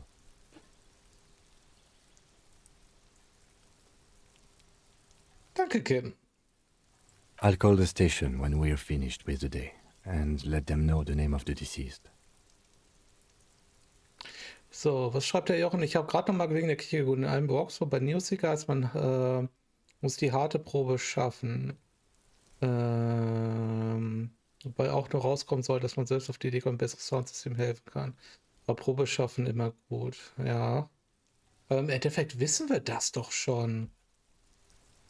Also tatsächlich laut den, ich bin ein bisschen aus dem Bild, laut den anderen Walkthroughs muss man halt, also praktisch, da hätte man schon die Chance gehabt, nach dem Überbringen die Leute bereits reinzuholen. Vielleicht habe ich irgendwie, dadurch, dass ich die Sequenz unterbrochen habe, muss ich irgendwie die Sache anders lösen. Weil ich glaube, von der Lösung die Idee war, gib mir das Filament, damit hast du deine Aufgabe erledigt, dann hol die Leute rein und dann hilf ihr. Aber halt, es muss ja so rum auch gehen.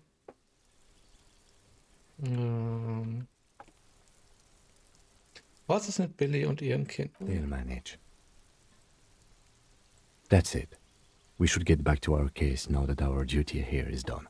Okay. Let's go. Gut.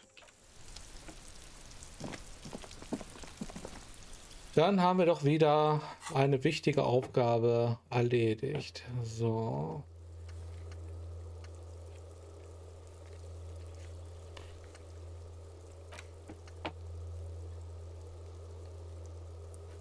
Suche Garys Fassade zu durchdringen. So nah bei ihrem Projekt. Jedenfalls genug Leute, die da bei der Quest an verschiedenen Stellen Probleme hatten. Damals auch mit Bug.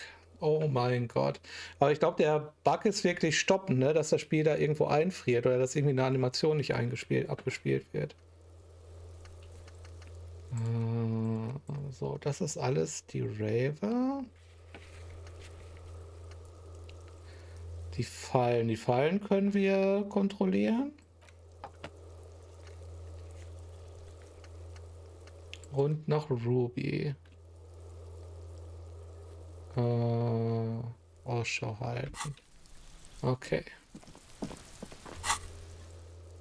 Hier können wir nicht. Deformierte Kugel. Aber das gesteigert. Okay, hier können wir nicht schnell reisen. Verriegelte Tür, da ist noch eine verriegelte Tür. Schlafender Hafenarbeiter. Glas hier. So viele Prüfungen, die wir nochmal machen können.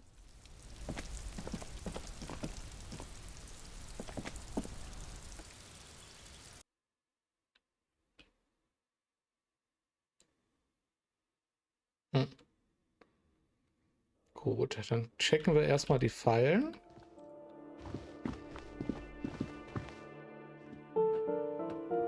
Und da wird uns auf dem Weg schon was einfallen.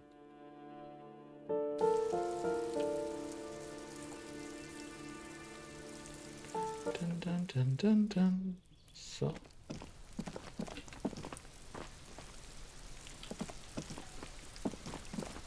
Ich soll auch noch mal mit Kuno sprechen, aber worüber?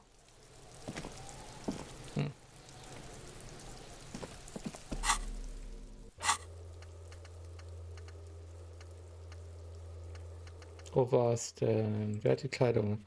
Frag Kuno, wie die Kleidung in den Müll gekommen ist und versuche Garys Fassade zu durchdringen. Wer war denn Gary nochmal? Ne, Gary war der Typ auf, der oben geraucht hat, ne?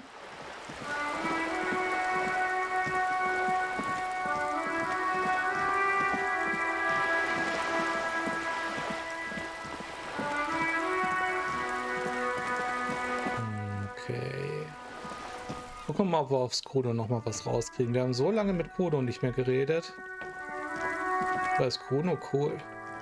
Deswegen sind wir ja jetzt, ne?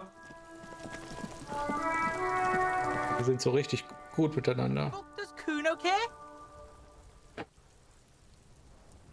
Kuno ist scheißegal, der Junge. Wenn es nicht an dich, es ist ihm egal. Ich suche nach den Kindern der kleinen Kommune im Großmeer. Seid ihr das vielleicht? Kuno is the big sea pig and Kuno doesn't have fucking diaper rats, does he? Das notiere ich mir dann mal, ja. Write Kuno down as a fuck you pencil pig. The fuck do you want with it? Ich hab genug. Good call, Pigmeister. Don't come and talk to Kuno about his kingdom. Das muss dem Voice Actor so viel Spaß gemacht haben. Yeah, the kingdom of Kuno. The fuck do you want with it? Yeah, Kuno doesn't know shit about that. That shit is beneath Kuno.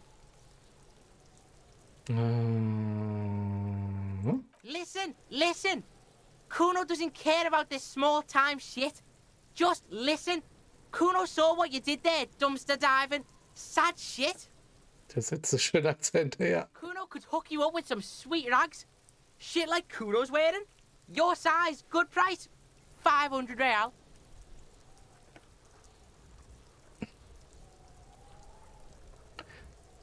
Ich hab nicht, was mit seiner Kleidung passiert ist. Kuno ain't seen shit lying around.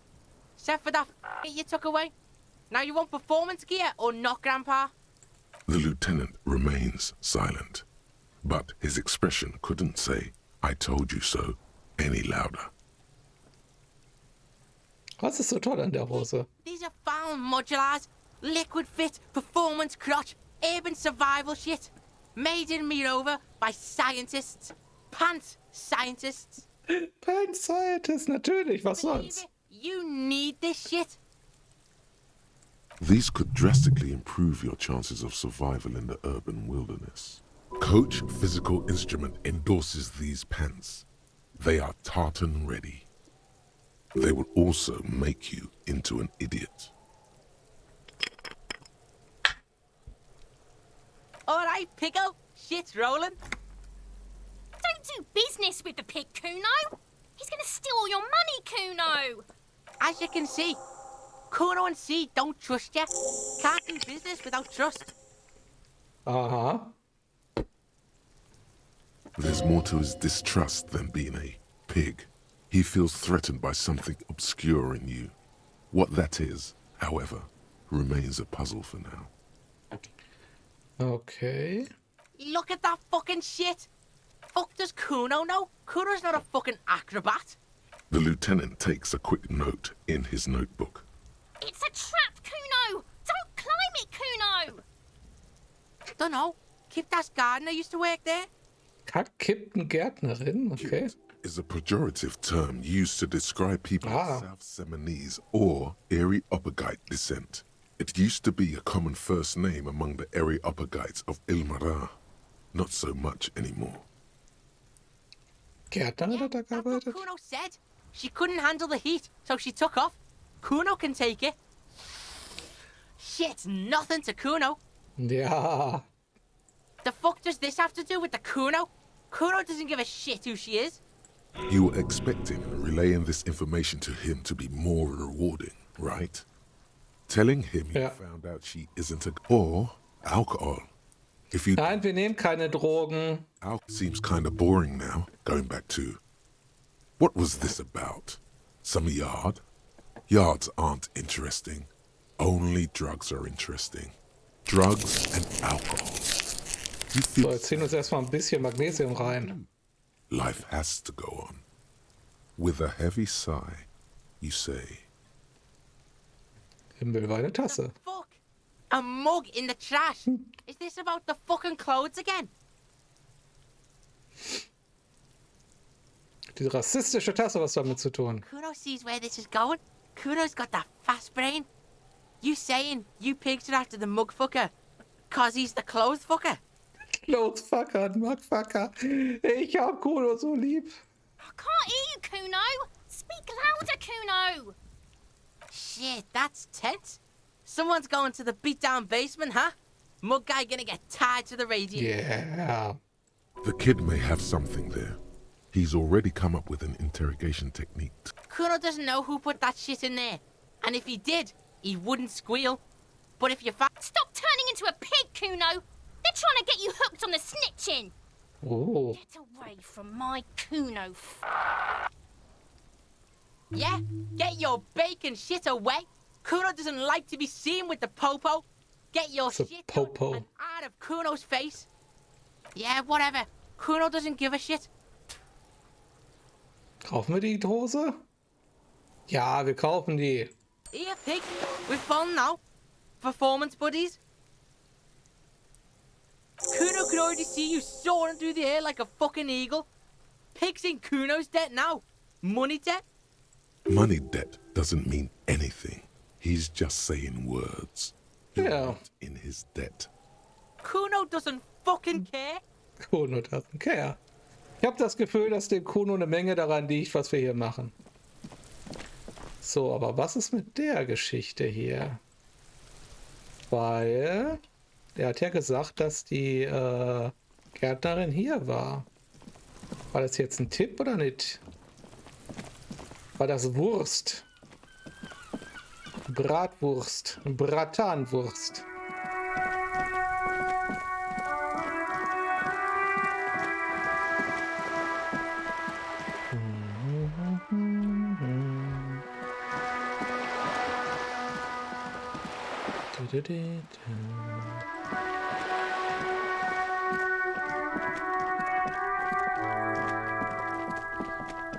Nee, war nix. Oder? Doch, doch, ja, nein. Ich meine, hier waren wir schon, oder? The door is closed. Okay. Gut. Nein, ich wollte jetzt gerade nicht zu Glas hier. Dann gehe ich mal die Küste runter, checke die Fallen.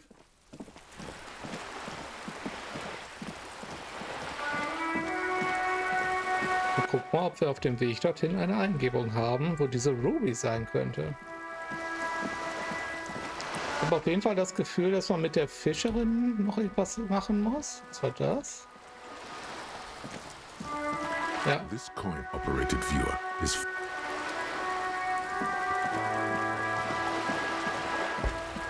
Ich denke, er wird uns daran erinnern, wie es heißt.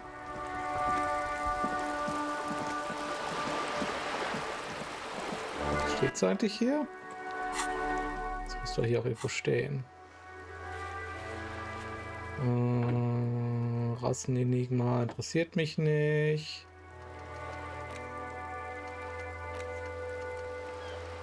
Kontrolliere die Fallen.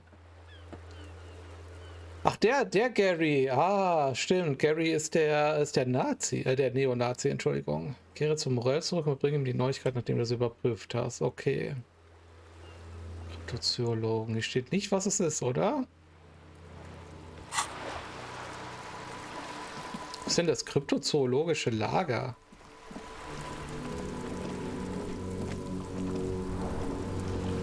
Heißt das Viech Horst? Ich glaube ja. Irgendwie so. Ich glaube, Horst ist nah genug dran.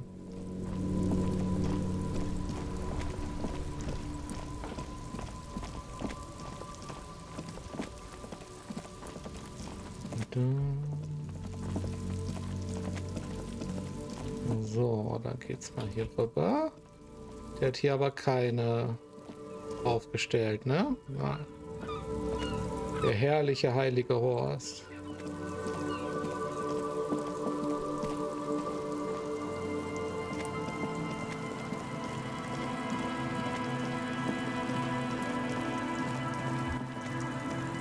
Was haben wir hier? This trap's not too hard to spot, once you know what to look for.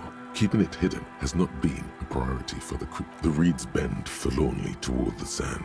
You see slabs of concrete north. In the east, the city center hums to you. The constant, distant song, louder on this part of the coast, nearer somehow. And there's that code again. Always. Pfeife nach der Falle. Nothing but locusts in this trap as well. Definitely no cryptozoological monstrosity.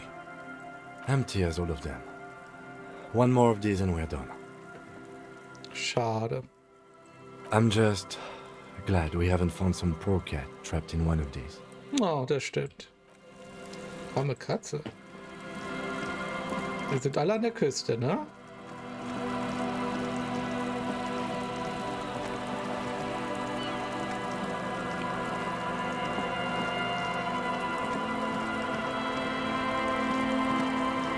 Das kryptozoologische Lager. So, hier ist die Frau, ne? Die Fischerin.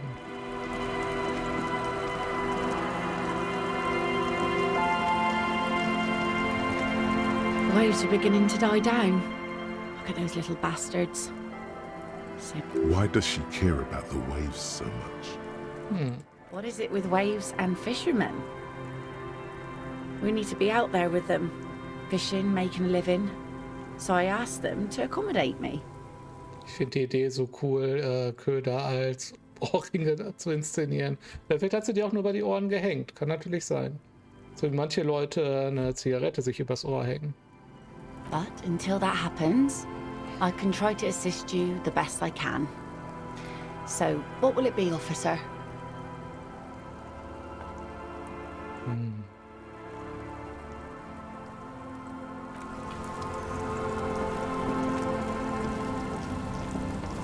Wer das?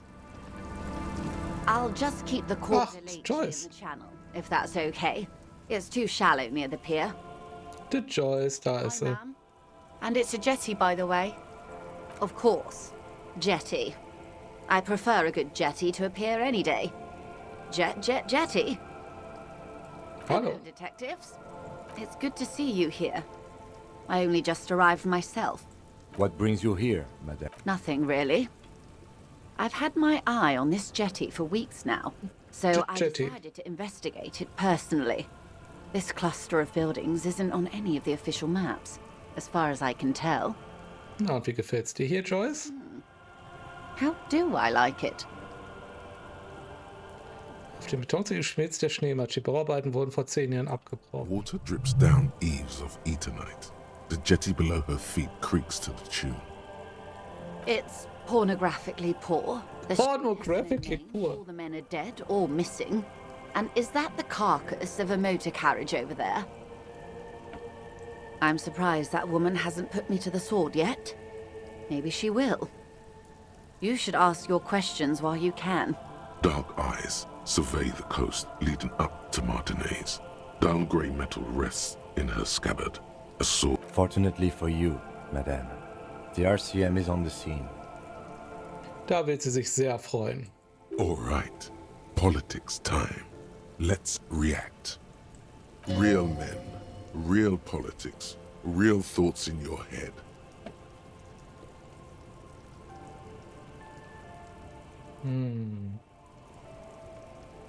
Maybe. Oh. Alles ihre Schuld. It's early spring and the rains are coming. An officer enters a low hut of stone and wood. Inside, weapons are piled against the walls. Rifles with splintering stocks. And swords. Tens, if not hundreds. Warum brauchst du hunderte Schwerter, Harry de Bois? They're antiques, says Lieutenant John, the archetype McCoy, to his partner. They're digging them up from the catacombs now. Fixing them. Old caches from the revolution. The children carry them up. Come May, the streets will be flooded. Outside, the wind rattles the loose hatches. Geht das irgendwo hin? With cheap weapons in angry hands. Have I told you how they discovered this place? Die Insel? No. They're in Celindian, Isla. Nein. Well, your condition has left you no worse off than most of these people. The literacy rate is around 45% west of the river. 50 years of occupation have left these people in an oblivion of poverty.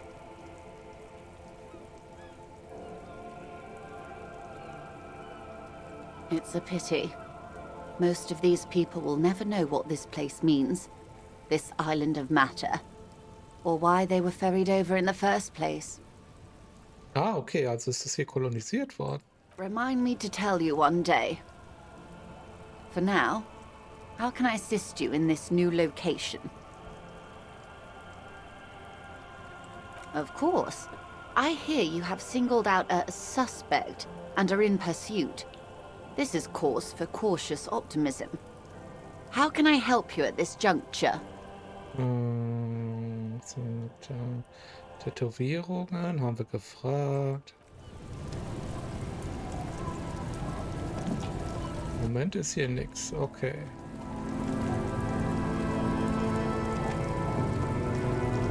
Immerhin wissen wir jetzt, wo Joyce abgeblieben ist. Das ist auch gut. Das ist die Hütte. Das ist die Geschichtenerzählerin. Das sind die Kinder von der Fischerin. So, gucken wir mal, ob wir noch weitere Fallen finden.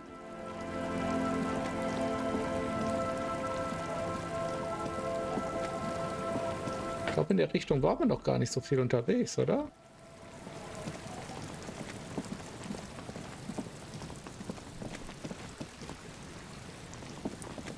Was sind wir überhaupt?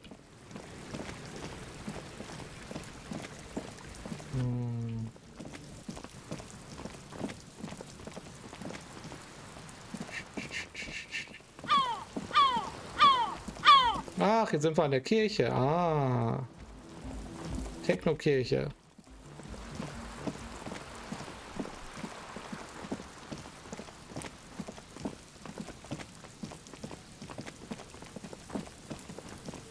So, hinter die Techno-Kirche kommen wir nicht.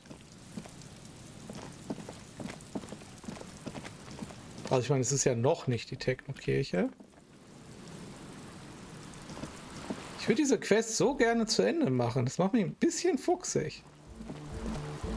Wir haben da auch schon so viel Zeit drin investiert.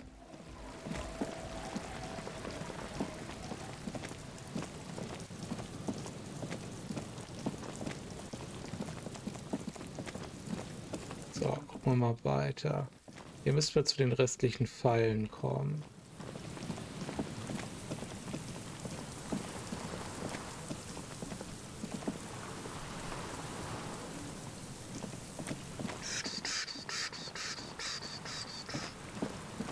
Fehlt noch eine. Das Gebäude vor dem beherbergte den Motor, der muss groß gewesen sein. Ach, hier ist so eine Brücke, ne? Old door, worn by elements, guards the depot. The wind has blown a sand dune in front of it. The door hasn't been opened.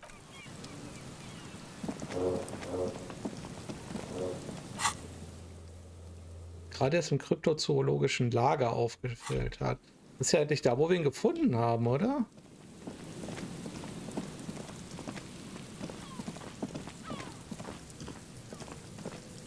Wenn ich mich daran erinnern könnte, wo wir den gefunden haben.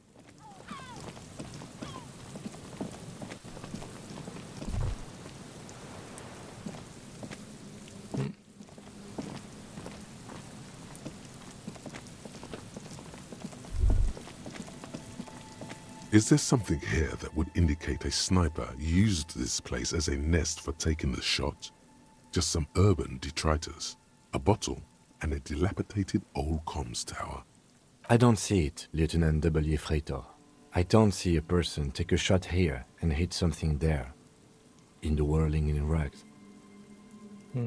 Hat der Täter das Lagerfeuer gemacht? To warm his hands before pulling the trigger?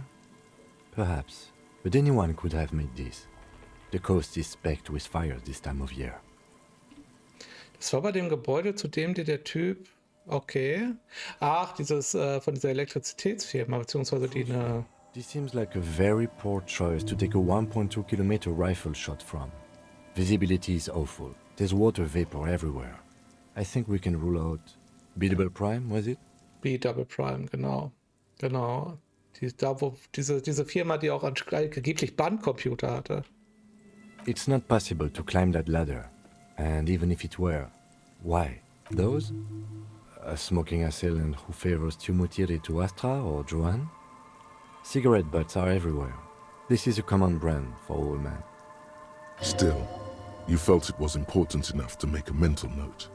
Das stimmt. That means something. You Liegt's didn't think there. 1.2 kilometers over the cold water of the bay, blue from the distance and the air, you see the smallest rectangle, barely visible. A glowing light on the third floor of the Whirling in Rags. With binoculars, you would see a young woman's shape move behind the glass, her limbs long and slender, smoking, drinking, being happy and elated, without you. Because you're here, freezing in the wind, aren't you? Doing your detective work. Ja, wir haben nämlich eine Ehre. Irgendwie sowas. Hier kommt man, glaube ich, nichts machen. So, und ich glaube, wenn wir hier jetzt runtergehen, müssten wir Richtung altes kryptozoologisches Lager kommen.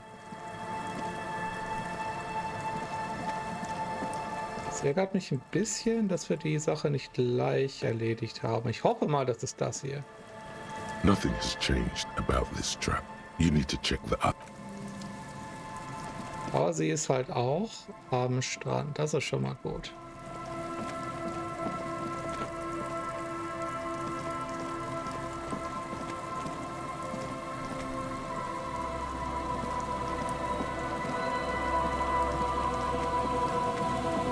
Such.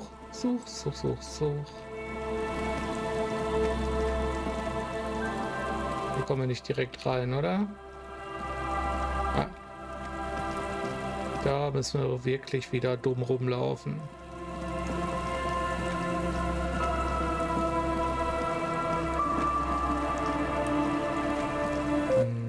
Hier ist der alte Fischmarkt, glaube ich. Immerhin sehen wir mal so die Struktur der Insel. So, ich glaube nicht, dass wir hier drauf müssen. Weil hier ist, glaube ich, nur die mysteriöse Telefonnummer von unserer Ex-Partnerin oder sowas.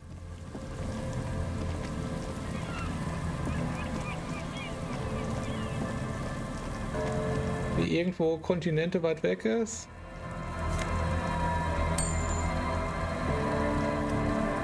Hier ist nicht. Das war ein mega gruseliges Gespräch. Vor allem, ich mag halt so Momente, wo einem so die Realität entgleitet. So hat sich das angefühlt. Hier haben wir die Leiche gefunden.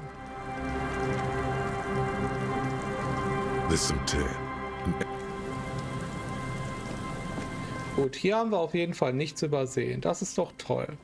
Wir sind zwar überall im Kreis gelaufen, aber immerhin haben wir nichts übersehen.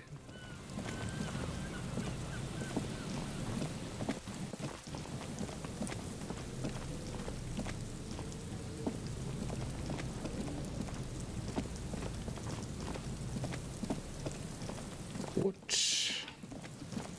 Muss noch irgendwas heute noch abgehakt kriegen. Nein, ich werde diesen Apparat nie wieder anfassen. The light vanishes inside the concrete slit. The structure goes deep under the earth. Haben Sie da noch was da drunten ist? No idea. Could be connected to one of the buildings around here. So, das Telefon, genau. Ja, das war ein mega gruseliges Gespräch. Also wir standen davor, haben einfach blind irgendeine Nummer getippt. Eine sehr lange Nummer, die wahrscheinlich auf einem anderen Kontinent war. Und haben mit irgendjemandem gesprochen, der Harry kennt. In die Vergangenheit, Zukunft, in seinem Gehirn, keiner weiß es. We might find her down somewhere. There's an old storm drain system beneath Martinez that's mostly collapsed. Ja, weiß ich, fand's. Achso, du warst dabei, super. Rebuilt 4 or 5 times now. In conclusion, she could be under any building. War nicht da drin? I hope not. Du brüllst Ho in den Schlitz. There's no echo. And maybe it's just a storm drain for the sewer. Na gut. Ich habe noch nicht mal gesehen, dass da was ist. So, da ist dieses verrückte Gebäude.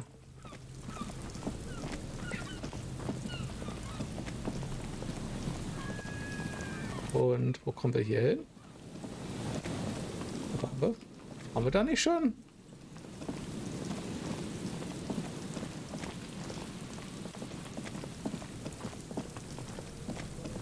Dann haben wir einfach nur die Abzweigung hier nicht gefunden. Okay, alles klar. So, das war das Gebäude mit der Geschichte. Ich frage mich, ob wir da noch mehr hätten erfahren können. Ich denke schon. The once bright mural towers above. Warum? Saying, felled electrical are and. Warum haben wir es nochmal abgebrochen? Is just a whisper away. Ich glaube, wir haben irgendeine Prüfung nicht geschafft. Oh, den grässlichen Anruf gefunden. Die Jacke gefunden. Schau da. Es ist interessant, dass wirklich hier steht der grässlichen Anruf gemacht, dass das irgendwas hiermit zu tun hat. War nicht mal so wenig. Ja, vor allem, ich gucke mal, ob ich das noch irgendwie boostern kann.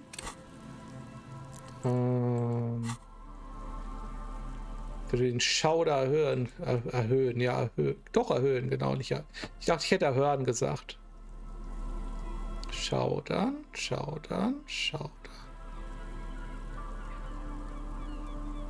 Minus Schauder? Nein. Brauchen mehr Schauder. Nein.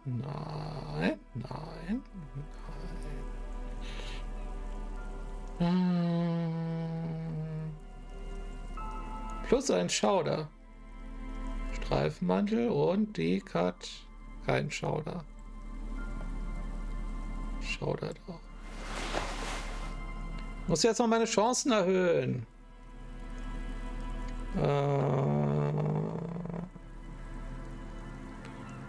Das gibt auch Schauder.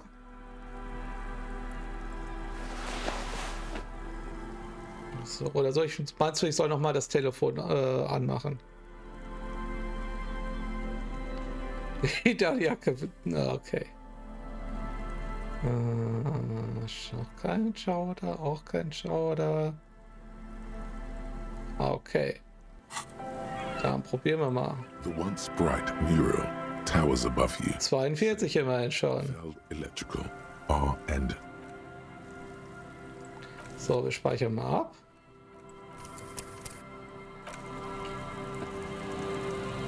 The once bright mural suddenly Bam! sigh, carried on the molecules around you, moving, flowing from high pressure to low pressure, like that of a woman emptying her lungs. She wraps the collapsing stone box in front of you in her breath. Wohin geht der Strom? In through the collapsed roof, flowing down a concrete staircase to the basement, sweeping away footprints in the dust on the stairs, and then the beach below the boardwalk, its winding tunnels, a whisper away. A whisper. She's down there. Ich glaube, sie ist da unten unter diesem Gebäude. Okay. Why? Ja, wir beide uns nachgesehen. Right. How do we get in there? The doors were on the collapsed side of this building. Finally, my time to shine. In dem Plakat ist ja, da ist eine Leiter. Vielleicht können wir dadurch aufs Dach gelangen. Perhaps you can climb them. We are not climbing anything. I'm 43 years old, and I plan to live to see 70. Ich fühle dich so hart, Kim. There has to be a way to use brute force. Climbing sounds unsafe. Brute force is safe. Look around and find something to break if the ladder fails. Brute Force ist safe. Natürlich ist Brute Force safe. So, jetzt gehen wir mal zum Telefon.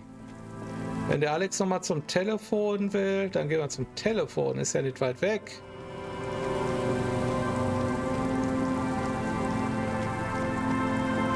Telefon Operator. Telefon Operator. A metal payphone under a yellow plastic dome. There's a bitter life is garbage. Das Leben ist Müll, was? You dial the number again. 26 pulls of the rotary dial. The machine eats the coin, and a terrifying ocean of distance rustles in your ear. In the middle of it, a familiar ring. Small, distorted. Calling. Calling. Calling. Ich weiß nicht, ob das eine gute Idee ist. Calling. Calling. Calling. Calling. It looks like she doesn't want to pick it up, Harry. Stop scaring her. Come on, you know why. Okay. The headset lands in... Also tatsächlich, wenn sie nicht mit mir reden will, machen wir es nicht.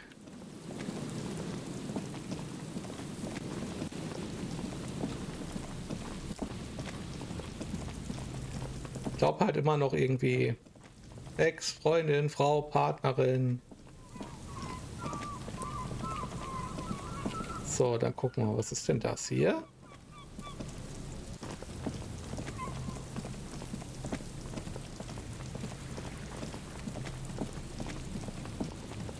An old pipe peeks out from beneath the rotten boards of the boardwalk. Could this be an alternative path into the felled building? Your eyes slowly begin to adjust to the darkness inside the drainage pipe. The lieutenant looks over your shoulder. Könnten wir durch dieses Rollensfeldgebäude gelangen? Given that this isn't a martial arts thriller, it's highly unlikely, and not without risk to our health either. Ich hätte die Taschenlampe equippen sollen. However, the pipe suggests there may be an entrance to the basement around. And it's right here, a maintenance door. Ach, Kim, du bist der Beste. It's jammed shut. The subtle approach isn't going to work on this one. Okay, da müssen wir gucken, dass wir Bonus auf Körperapparat kriegen. The pipe is sleek as your eyes adjust. You see some trash. Crumpled up newspapers, cigarette butts. Someone has half-heartedly spray-painted skulls on the right side. And nothing. Broken glass. Okay, ich gucke gleich mal, wie die Chancen für beide sind. Ich mache eben die eine Quest mit den Pfeilen zu Ende. Nicht, dass wir es schon wieder vergessen. So, war das hier?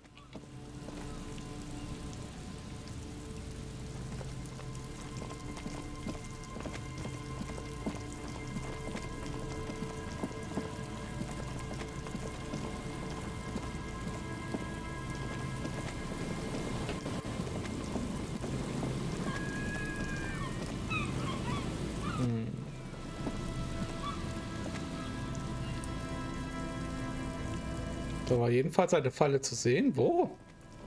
Da! This is the last of the traps. The one Morel just set.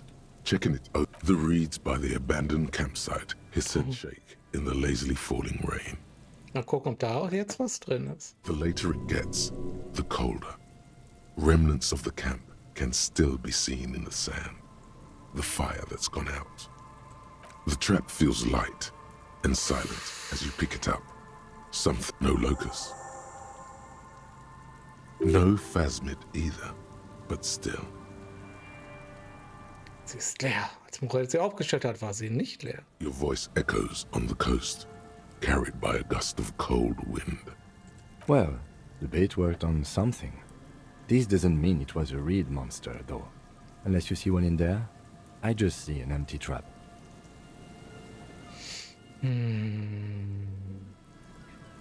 Okay, wahrscheinlich war es nicht die Phasmida. Trotzdem muss Morell davon erfahren. We did sort of promise to tell them, didn't we?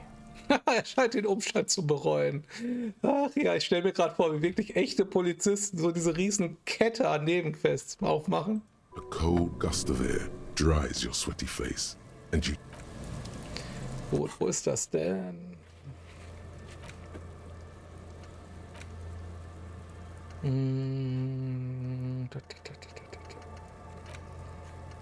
Hier jetzt Whirling zurück. Das machen wir, nachdem wir den Tag abgeschlossen haben.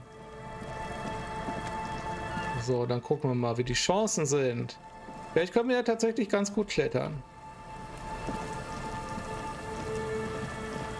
Wohl denn ist Kim nicht dabei, oder? Das heißt speichern.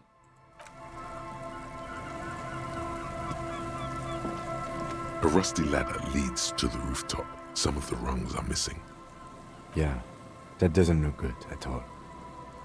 The distances between the remaining rungs are rather wide.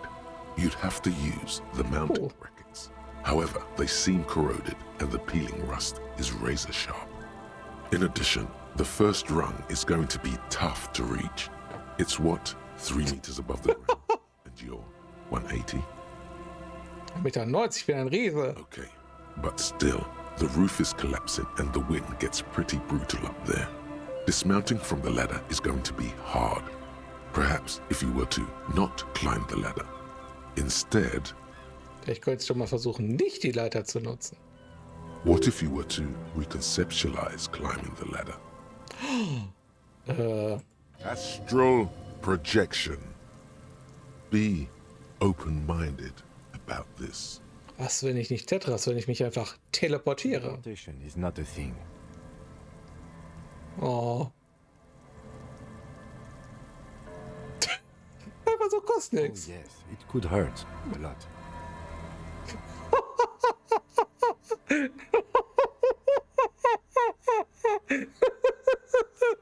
Ist das doof? Was?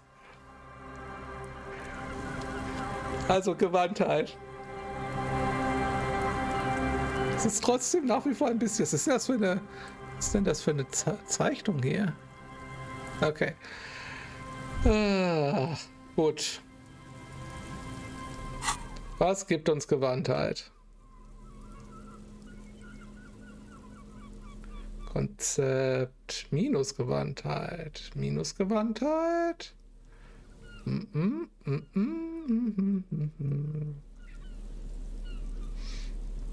Wird nicht besser, oder?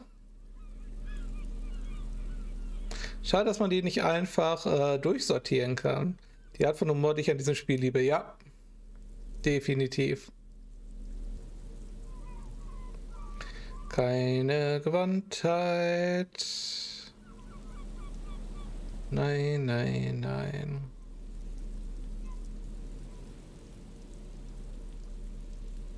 Doch, die Hose bringt Gewandtheit. Und die Hose? Ach Gott. Wie aus wir sehen. The rusty ladder leads to the rooftop. 72% ist nicht schlecht. Ich habe gespeichert, oder? All you need to do is close your eyes and concentrate. Darkness enfolds you. You can feel the distance between the bench and the first rung of the ladder. All you need to is... Ich bin echt gespannt. Zoot, zap, ow, crinkle. It's like magic. You feel yourself disappear. Your atoms fading out of existence. Oh my god, I can't believe it. Bam! You find yourself on the roof, having mastered the art of physical displacement. Was?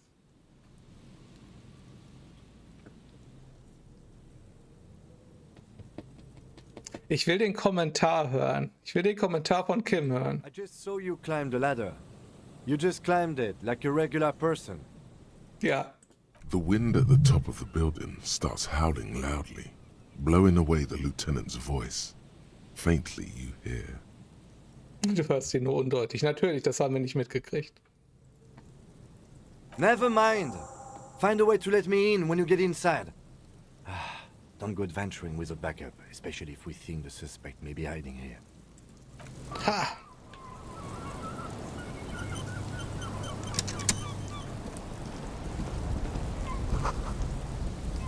Tragende Balken wurde durch Artilleriebeschuss zerstört. Na gut. Erstmal gucken, dass wir Kim reinkriegen.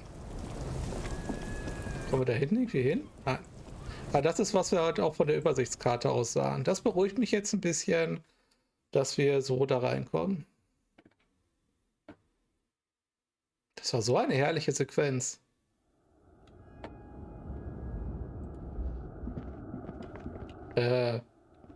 Kim? Ist jetzt doch da? Achso, das hat jetzt... Er hat es einfach zwischendurch gemacht?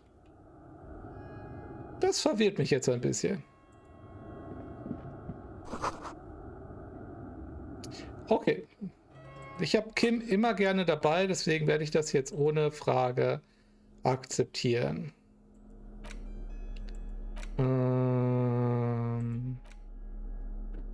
You found a way to get him inside, obviously. Ja. So, jetzt ziehen wir aber erstmal wieder vernünftige Klamotten an.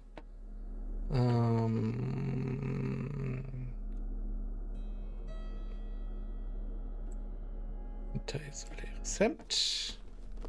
Die Krawatte bleibt. Die hat noch ein Geheimnis, was sie uns offenbaren muss.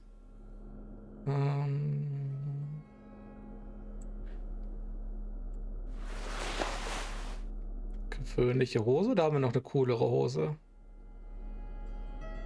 Elektrochemie brauchen wir nicht. Empathie-Schuhe und wir haben... Oh, das passt. Reaktion. Aber wir nehmen mal. So. Rote Brocks. Cool. Sieht gar nicht so schlimm aus. Ich finde es schön, wenn man irgendwas noch mit seinem Porträt machen könnte. Dass er einfach mal ein bisschen launiger schaut. Speichern. So. What's up here? Dinge. Eine Postkarte.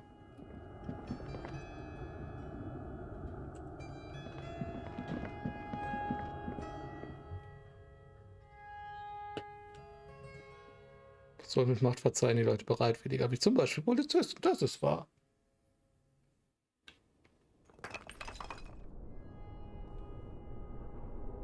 Dann gucken wir mal, was uns hier erwartet. Der Einschuss hätte beinahe den Zugang zum Keller versperrt. Man kann sich gerade vorbeiquetschen. Keller? Aber wir sind doch von oben. Ach so, wir sind jetzt im Keller. Wir finden hier jetzt nicht Ruby. Ja, es bleiben nicht mehr viele Orte, ne? Antiquiertes Büromöbel, ja. Runtergebracht und vergessen vor so langer Zeit. Orangener Schimmel überzieht diesen umgekippten Tisch auf. Bewegt sich irgendwas? Orangener Schimmel? What the? Vor allem sind wir uns schon so sicher.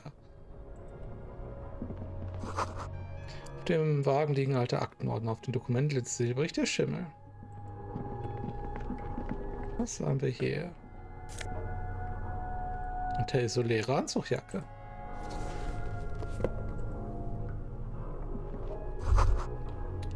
This isn't just glass. These are old computation components. Ah. Yes, filament memories. From the time when wires were cast in glass, slides with an inlaid nervous system. Haben sie das gemacht und warum? The how was a closely guarded secret. Something that was locked in safes in human heads across the river where they were manufactured. As to why, your fingers don't know. The why is easy, because they hadn't come up with modern silicon-based systems yet. For vitreous cast filament memories, though, these seem incredibly advanced. Interessante Technik. So it is. I think it is used to form a single system, slotted in the wall. Ah, sind alle Schaltkreise, okay. The rest of the building seems to have been picked clean. Könnte das Teil des Feldwiedergabeexperiments sein? No. These are old filament memories. I hope you're not expecting to find that device here. You will be disappointed. All you'll find here is pain. No. Warum finden wir überall nur Pain? Es ist verdächtig, dass das da so offen ist. Lichtquelle der Taschenlampe kommt ein Spalt in der Mauer zum Vorschein. Erstmal gucken, was hier hinten ist. Ob wir irgendwelche Geheimgänge absuchen.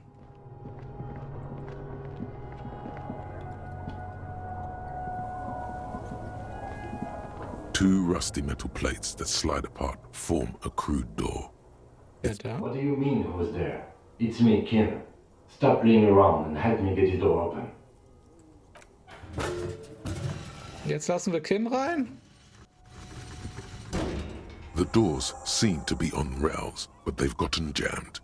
You grab a side and put some strength into prying it open. With the help of your partner, the two metal panels slide open with a creak. Huh. I hope no one dangerous heard that. Yes. Time to investigate these passages. Let's move quietly and not make more sound. Okay. Das war ein interessanter Sequenzbug. Wir gucken noch mal, ob das die nach draußen ist, aber es wird hundertprozentig die nach draußen sein.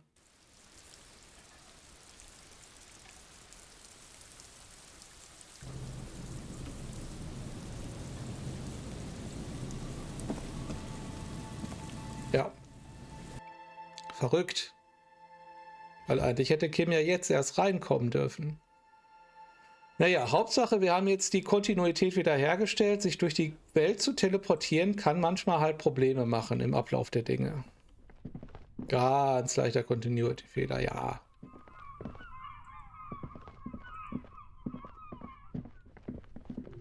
Hello.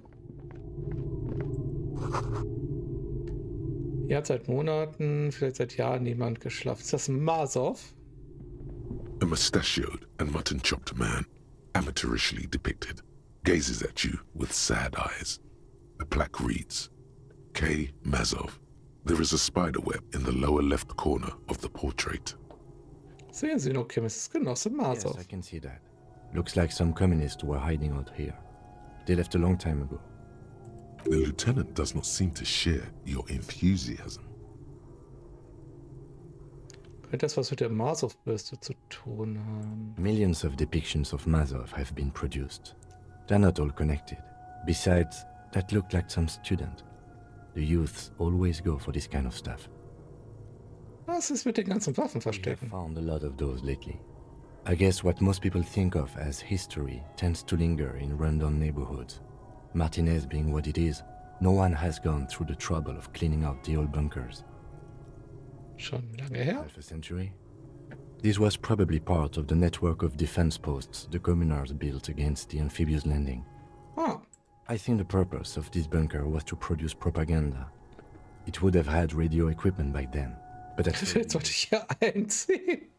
I won't stand in your way, but only after we're through with this case. Na gut. You mean like Ruby? No, I think we've stumbled on a piece of history.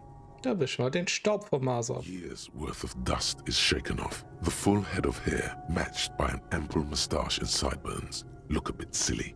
Okay.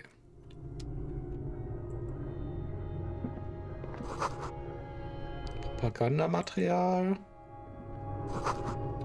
Und Staub. Hier. Genau diesen Sichtschlitz hast du von draußen gesehen. Could this have been the killer's hideout? And this narrow window, the point of origin of the shot that killed the mercenary? Wohl kaum. This does look like an embrasure, a slit made for shooting out of. Outside the window, another day. The beach sands Bald another night, oder? growing darker and darker. It's a great place to hide, and Mazovianism and murder are certainly not mutually exclusive. But there hasn't been anyone here in ages. kann das nicht sehen. No one could get a clear view. Well, at least we've been thorough. Ja. The lieutenant's voice betrays a slight disappointment, which he glosses over by reasserting control. Ooh. In fact, I think we're done with this bunker. After you, officer. Na gut. Was war das? Revolutionärsmittel. Was sind die ganzen Errors?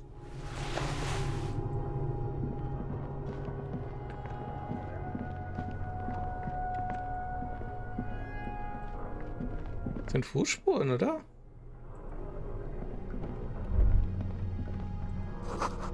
Etwas liegt in der Luft, ein unnatürliches Brummen. Oh, dann speichern wir lieber nochmal ab, bevor uns jemand aus den Schatten tötet. Das ist in diesem Spiel nicht passiert, aber man weiß ja nicht. Tunnel ist eingestürzt.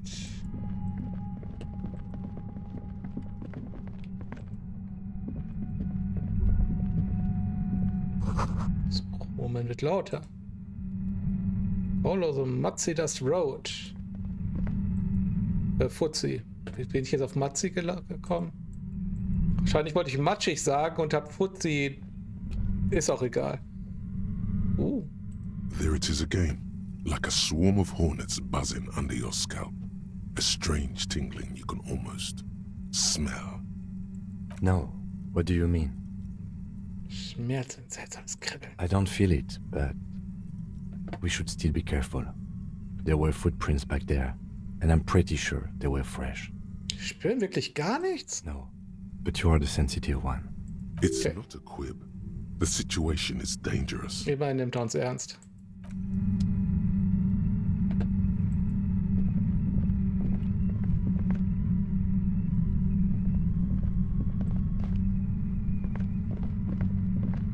Hier scheint irgendwas zu sein.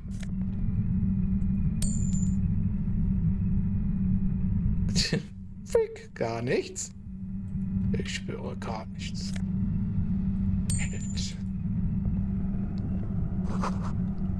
Ein versunkenes Betonrohr. Irgendwas stimmt hier nicht. Okay. Suddenly, your entire body is paralyzed. Aggressive white noise fills your skull. A strange pain, like you've never felt before. Through the static, you hear a woman's voice. Hat die eine Schallwaffe? Also sie hat einen Kopfhörer auf. I know you're feeling pretty uncomfortable right now.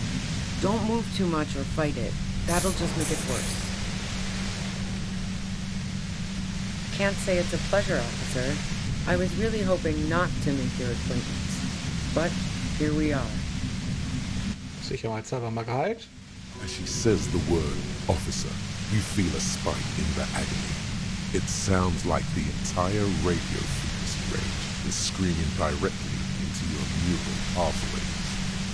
Die heilt sich die Ohren doch schon so. That's not going to help. You can't shield yourself from this. It's an entirely new type of experience. Way worse than all the previous ones. Ist das gut? Don't focus on the pain. Focus on doing your job. Tell her she's under arrest. Ha! Really now? Check this out. You're overwhelmed with a new surge of violent static. It feels like a blood vessel exploding. Gut, dass wir uns ausgerüstet haben.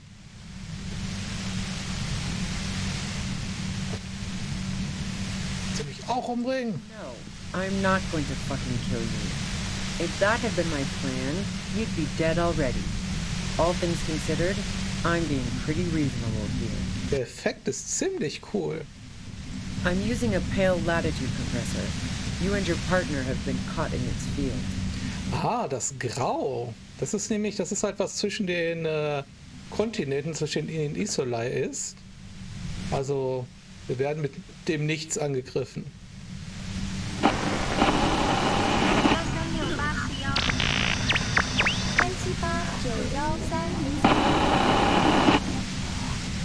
Okay. You should probably check on Kim. That's what good partners do. Right behind you, officer.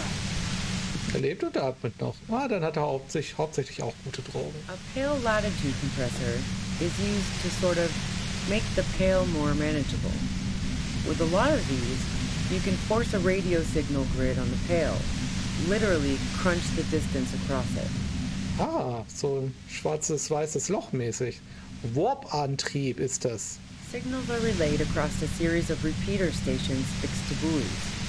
Not a fun job manning those stations. All alone out there in the pale, people lose their minds in just a few years. So, what we are experiencing is a concentration of radio waves. Ist das wirklich der Moment, Wissenschaftler sind ja ein bisschen abgelenkt. This is an industrial strength paraboloid. It's meant for forcing dimensions on something that doesn't have them. Needless to say, the frequencies used are out of this world. Das ist prinzipiell was die Programmiererin auch gebrauchen könnte, oder? At the upper limit is the large prime number generator station. It's used specifically for pale latitude compression. That's why you may be hearing some numbers. But you might also hear, or think you're hearing, local radio chatter. Kann doch nicht so weitergehen jetzt hier. She's been holed up in here for a while with no one to talk to. Keep her talking, and you just might get an opportunity to break loose. Was soll das verfluchte Grau überhaupt sein? It's the end of the world. Das Ende der Welt? Wo haben Sie das Ding denn her? I built it myself. And she's proud of it too, as she ought to be. Oh, Knappelprobe. Das Rauschen geht mir auf den Sack. That's illegal. I'm guessing it's patented. But we are beyond that, aren't we? Ja, Kim, das ist genau das, was jetzt wichtig ist. Oh yeah. Way beyond.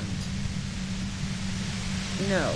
Once I shut down the compressor, the pain will end.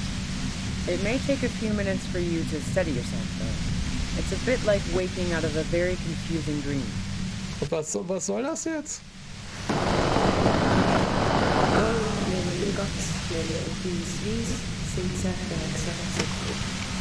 Interessant.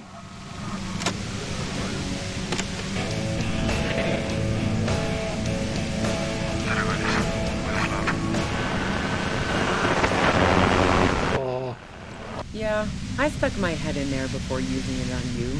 It seemed like the ethical thing to do. Can't say that I enjoyed it. The field was weaker, but I can imagine what you're going through. Ist ja alles schön und gut, aber dann sprechen wir lieber über den Getöteten. Yeah, let's not talk about that shit. You were hunting me and fell into my trap instead. That's all there is to say about it. So she thinks of you as hunters, not the cops, and of herself merely as prey. If you've got something really important to say, you can do it through the white noise. Mach's mal ein bisschen leiser für euch. Es reicht schon, wenn ich das so lange ertragen muss.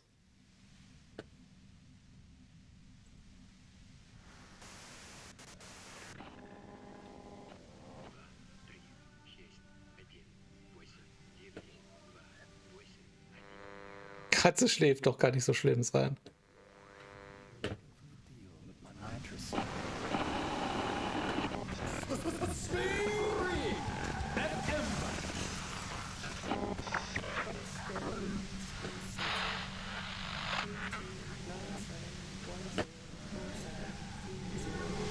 Ich drehe es mal wieder ein bisschen höher.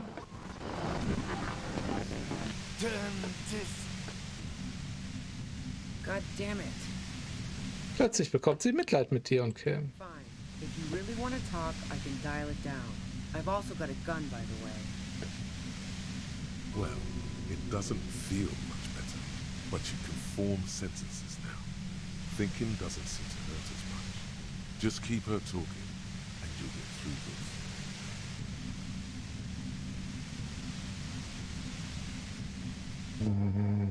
this. Herzensgrenze. 58%.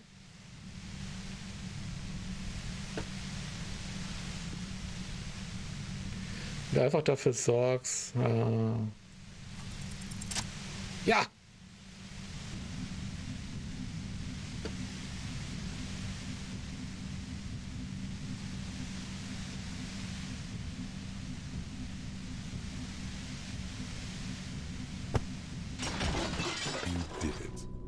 compressor lies broken on its side. It's quiet in your head again. It still hurts like hell, but... Nice. Oh, das wäre nett gewesen, wenn nachher auch die Geräusche auf den Ohren ein bisschen leiser gewesen wären. So, ich mach mal hier den Sound wieder lauter. Alles in Ordnung, Kim? All good, officer. Be careful. She looks at the machine, assessing the damage. Her hand trembles. Oh, fuck it.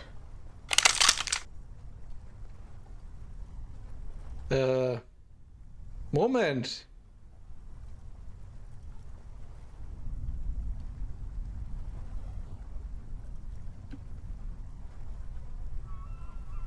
Problem solving. Ma'am, put the gun down. That's not the solution to your problems. Oh, yes, it is. You should know the words to say. You've been here yourself. So why is it not coming to you? Because you've been going around pointing a gun at yourself, trying to answer the same question in vain. Her finger squeezes the trigger now. Betrogen, das war nicht ernst A gemeint. smirk crosses her face as she watches you stand there, mute. Then she exhales sharply, shakes her head, and pulls the trigger. Das war sehr unbefriedigend. You watch as her brains trickle out through her neon hair.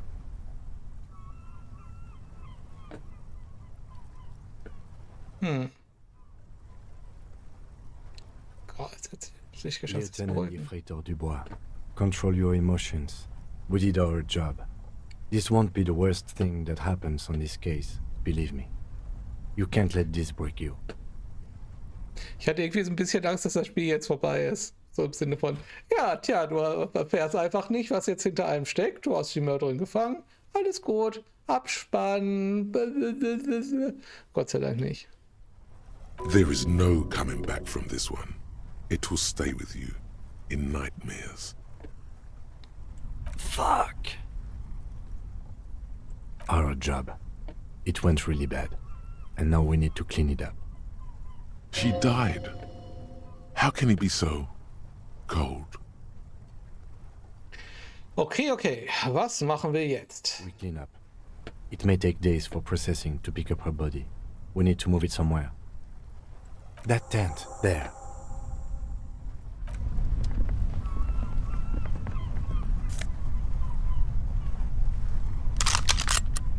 Jetzt haben wir gleich 2 Waffen. Hat sie hier gemalt?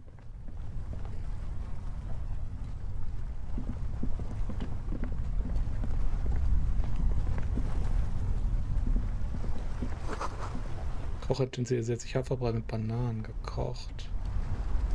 Okay. Es war eine wirklich komplizierte Probe. Aber ich werde auf keinen Fall beide Proben hintereinander nochmal schaffen. Na gut. Man kann halt auch nicht jeden Zweig der Geschichte rausfinden. The plain red tent stands by dispassionately. Na, werfen wir einen Blick hinein. You see a rolled up sleeping bag and personal belongings. We should put her in the sleeping bag, so the rats don't get to her. Okay. The lieutenant nods.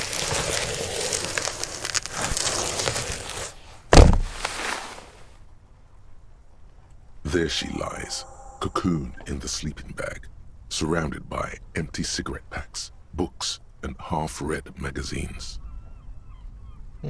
So ein bisschen ziemlich traurig. So.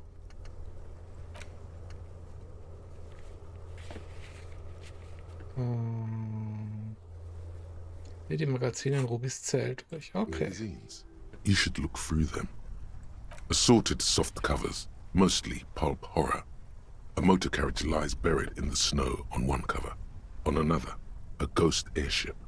You also see a collection of radio enthusiast magazines. See anything? Rager Monthly, Journal of Material Science. More Technological Digest. One of the magazines doesn't have images on the cover, It's not a magazine.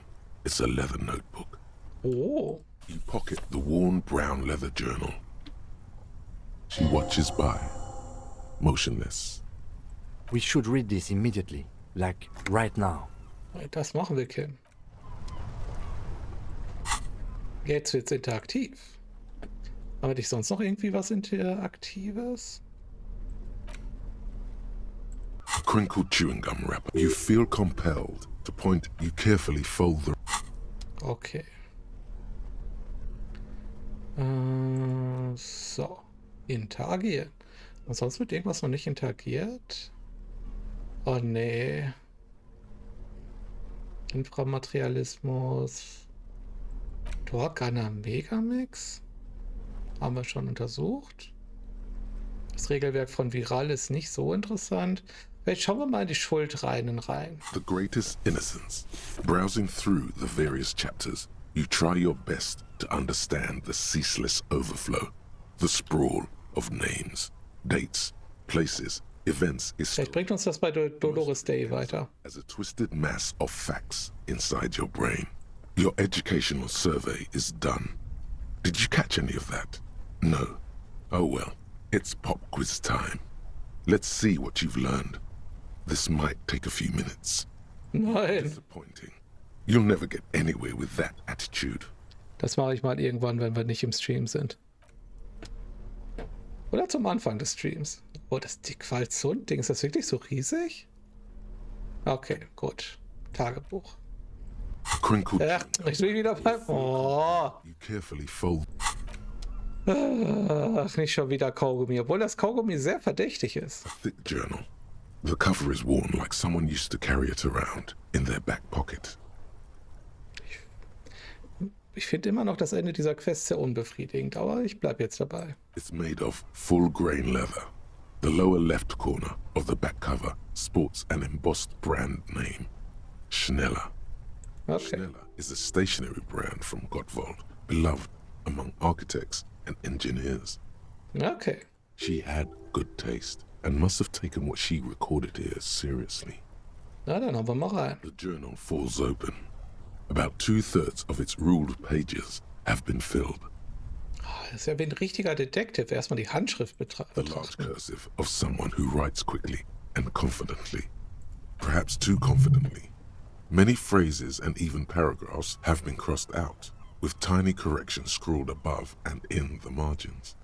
Dann blättern wir mal. It's a mix of logistical notes, diagrams, and personal reflections, all dated. We could learn a lot from this. Hard to tell exactly. It's mostly noted down in code. Looks like contact information, quantities, directions.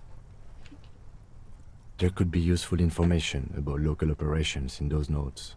We have a junior sergeant at my station who's good with codes. I can give this to her after we finish this. Na gut. Professionalism is his coping mechanism. Ah. Esoteric radio technology. The most recent ones probably pertain to the latitude compressor, sketches, calculations of distance and density. You make out a familiar spiral shape. Irgendwas Persönliches? Short, wry observations of people and places. Probably a way to pass the time on the road. Also, what appears to be attempts to sort through some difficult decisions. There are a few passages with many questions in them. Staff issues. Always tough on the leadership. You smell traces of betrayal. Betrayal? The first entry is from August 2nd of last year. It reads simply, I know my position is precarious. All I can do is make myself as useful as I can while looking for a way out. Remember, no one is indispensable. Ja, aber wer will sie dispensen? Nothing on March 4th. March 5th, though, well, that's bound to come back and bite me in the ass. I'm bad at this. Loyal to a fault. But that's another matter entirely. You have no idea what she means. These are personal notes. Don't expect to understand all of it. The thick journal, bound in brown leather, is full of candor and diagrams. Okay, das ist der jüngste Eintrag. The most recent entry is from today. It reads, even when I leave here, if I leave here alive, what's my next move? Staging a lynching is a crime, even if I'm not accused of murder on top of that. Forever on the run. Not really my idea of the open road. Man, I was really looking forward to winning. Lynchmord zu Elysium ist ein Verbrechen. Selbst wenn ich nicht auch noch des Mordes beschuldigt werden sollte. Heißt das, sie hat's nicht getan? I don't think she killed the mercenary. It looks like she might have been framed. Too bad we didn't really get to hear her side of the story. This whole thing was a detour, and a fatal one, he thinks. Don't get emotional.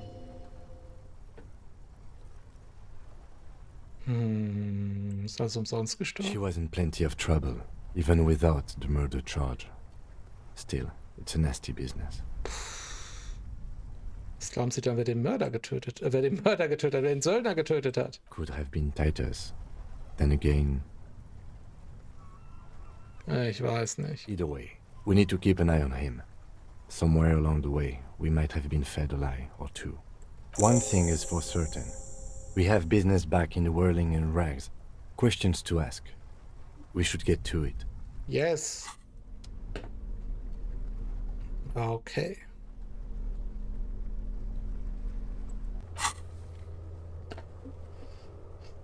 So, kehren ins Whirling zurück.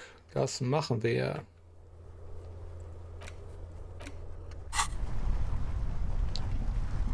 Das ist tatsächlich ein bisschen schade, wie es hier geendet ist. War das jetzt zu forsch, hier einen Apparat zu zerstören?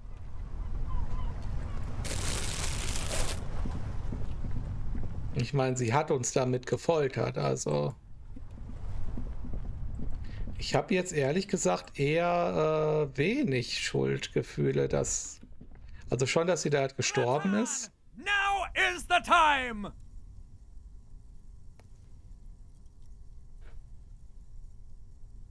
Zeit für... Oh, you will see. Fast the spirits! The blue medicinal spirits! Grab the bottle and uncork it! It is time to unleash the other world! Moment, jetzt? Gerade ist eine Frau gestorben. Du meinst jetzt eine gute Zeit zum Feiern? Gratan! Life and death are inseparable! There's a party when you're born, a party every year to celebrate that birth, and a party when you're put in the ground! Yeah? What's the problem here? Why shouldn't there be a party when you die? And besides, this isn't even about that! You have no idea what this is about! This is gonna be so off the hook! It's gonna be off all hooks! Ich finde das gerade extrem unpassend. Ich bin echt, also ich bin ein bisschen neugierig, aber ich bin jetzt tatsächlich nicht so neugierig, um nach diesem Abschnitt erstmal einen drauf zu machen. Ich weiß ja nicht, wie der Chat das sieht. Also ich bin sehr, sehr geneigt, das hier abzubrechen. Also im Sinne was, dass ich die sprechende Krawatte sein lasse. Ich weiß nicht, wie ihr das seht. Vielleicht wollt ihr mir einen Hinweis geben. Ja, ich gebe dir mir einen Hinweis, wenn ich mir kurz was zu trinken hole. Da könnt ihr mal kurz drüber nachdenken. Einen Moment.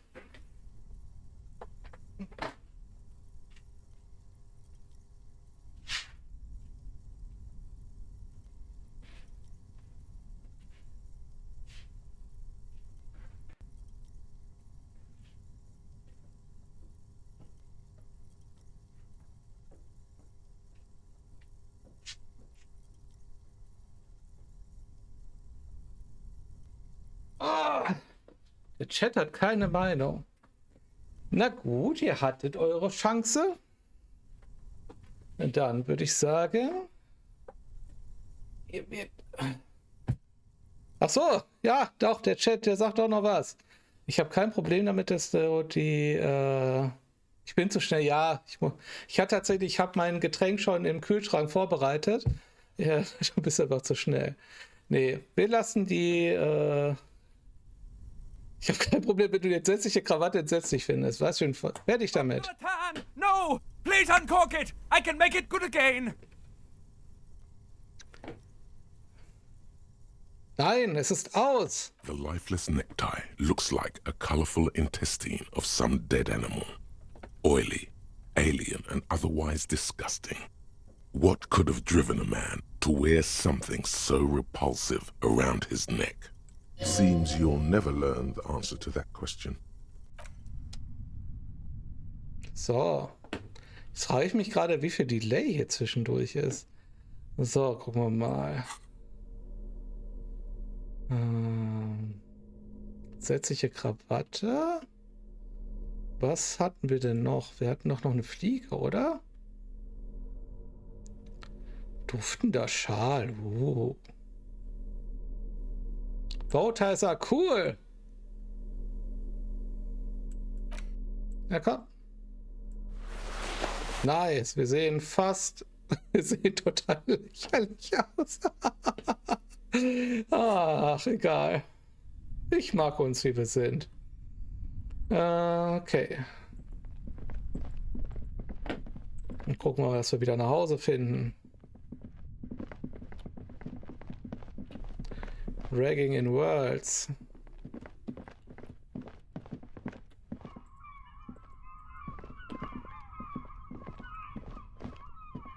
Die Tür nach draußen war doch hier irgendwo. Da.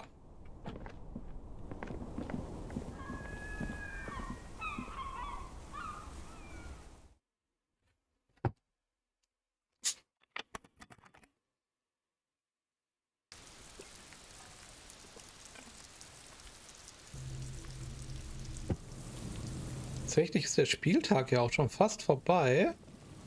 Ich denke mal, wenn wir jetzt nach Hause laufen, mal gucken, dann könnten wir nämlich praktisch wieder mit dem Ende des Spieltags, sage ich mal, auch den Stream beenden. So, der ist schon weg. Das wäre doch mal ganz geschmeidig.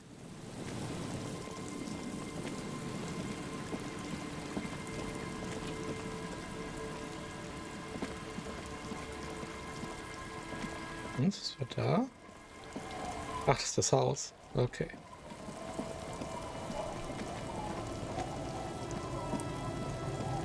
Spieler spielen immer noch draußen. The scruffy-haired little boy kicks a stone while the other watches him do it. Yes. Yes? Okay. Yes. Macht's gut. Yes, yes, yes. Das waren die Kinder, die immer nur Yes sagten.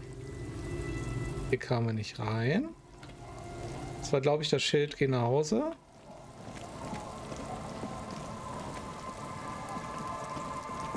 Ah, hier war auch nichts, ne? Ich werde nochmal reingucken, aber hier war, glaube ich, nichts.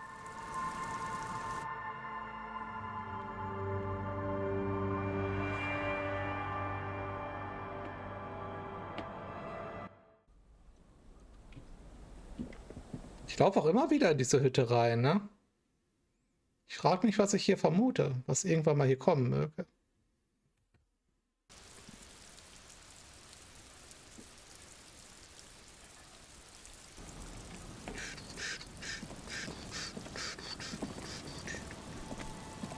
Schon wieder ein Ohrwurm von dieser Musik.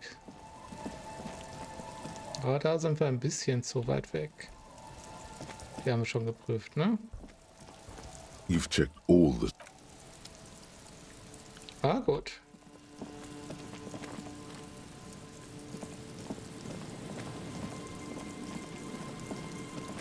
Dann gehen wir mal nach Hause. So, die Brücke ist ja immer noch hochgezogen, ja. Da kommen wir nicht lang.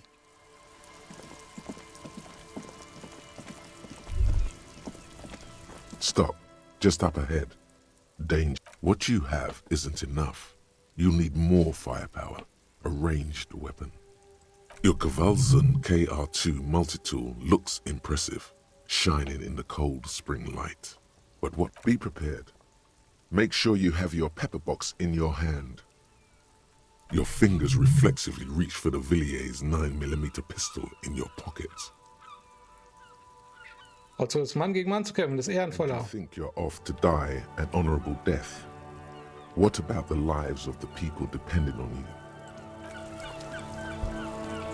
kann nämlich speichern und dann trotzdem noch die Waffe ausrüsten. Erstmal hier hingehen. Ist so? Okay.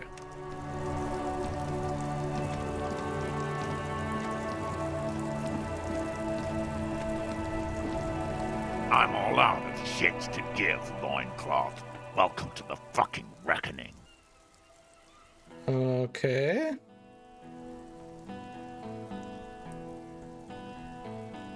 Da ist noch... oh, da sind...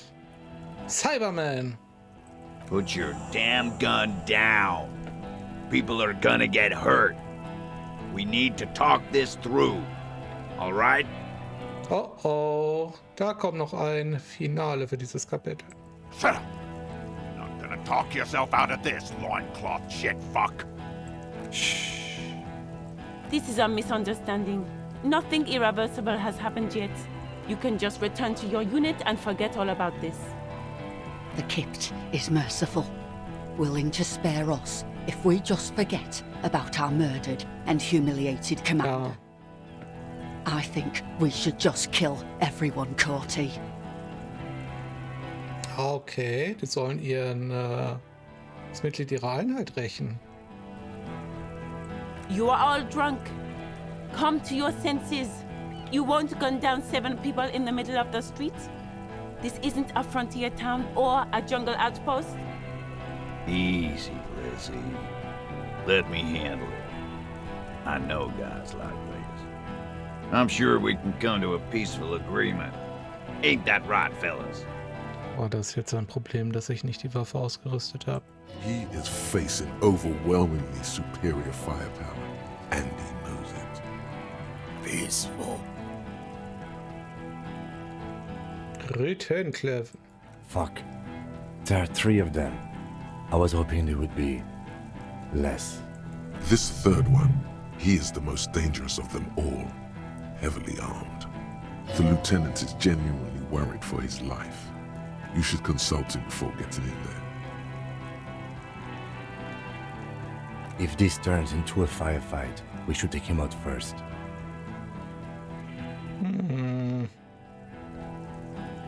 Verbraucht Patronen? Ich hätte jetzt echt nicht damit gerechnet, dass wir jemanden umbringen müssen.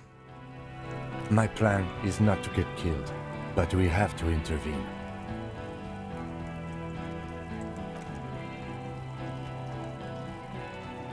Get lost, comedian.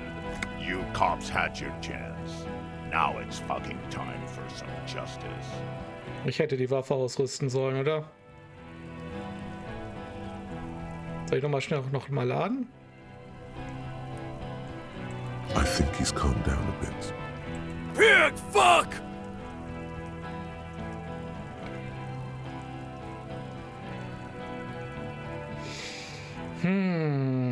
Also wenn das jetzt hier richtig dies wird, dann würde ich noch mal laden, aber ich versuche es mal so durchzustehen.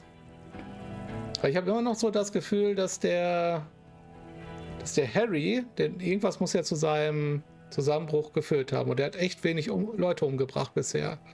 Vielleicht hat es was damit zu tun. Oh, people are gonna die today. We're not leaving it like this. These tribals hung him up for everyone to see. No one is going to kill anyone. Let's just put the guns down and talk like civilized human beings. With a wordless gurgle, the killer loads his long rifle. The leader gives a small nod to the helmeted man. You feel your fists contract as you stand there between these men, all carrying real weapons. No, it's okay. Soften him up and trust the others to attack if it comes to that. Make him talk. Present an argument.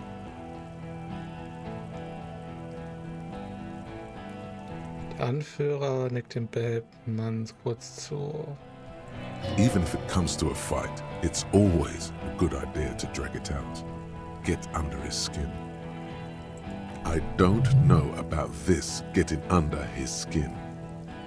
He'll only get under yours. I'm barely keeping you together here. This is it. Peace always peace. It has worked thus far. Start with the first idea you have. Move down from that. Please.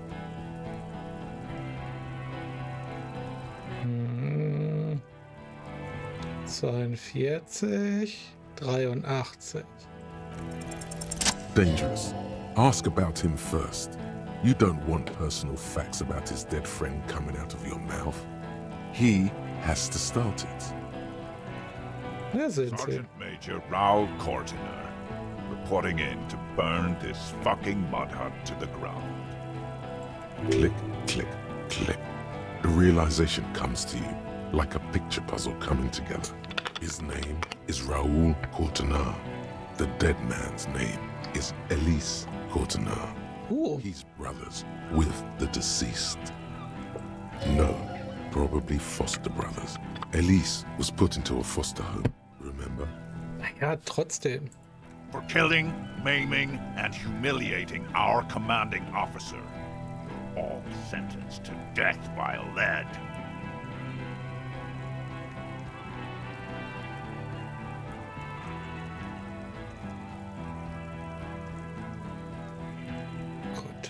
He sways from left to right, inspecting you. Es tut mir leid Ihren Bruder, Raoul. He wasn't my fucking brother. We just grew up on the same farm and got beat into place by the same sick fuck. Und dann haben sie dieselben Indianer und denselben Heiler mit demselben Krieg. Same fucking mud hut town, too. Okay, good.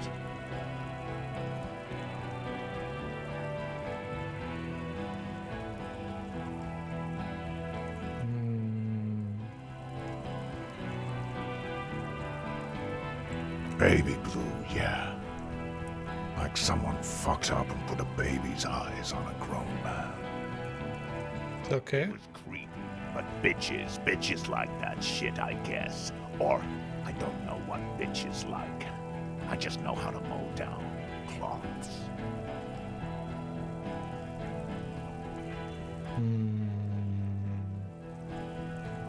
Seine Eltern in einer Lochbrüste zurückgelassen. Lately. Als er klein war, noch ein We Säugling. researched him. We contacted the ICP and looked at his birth records. That was in there. And other things. They fucking put Laylee in a leaf compactor, and now these cunts finished the job. Das war vielleicht nicht so A gut. mindfuck, Corty. He wasn't put in a leaf compactor. They're making it up to fuck with us. Major, permission to. Open fire. We can't have that. Interfere now.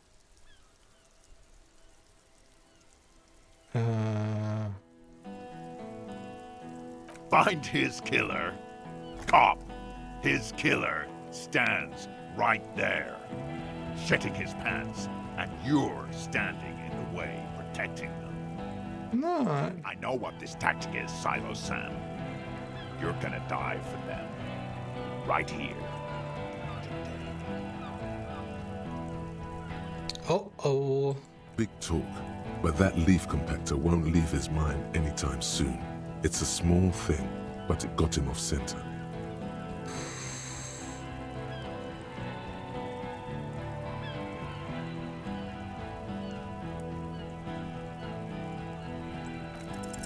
All right. This is an illegal. Crano would never sanction this. Who's the commanding officer? Take your pick. You only have time for one argument. Choose wisely.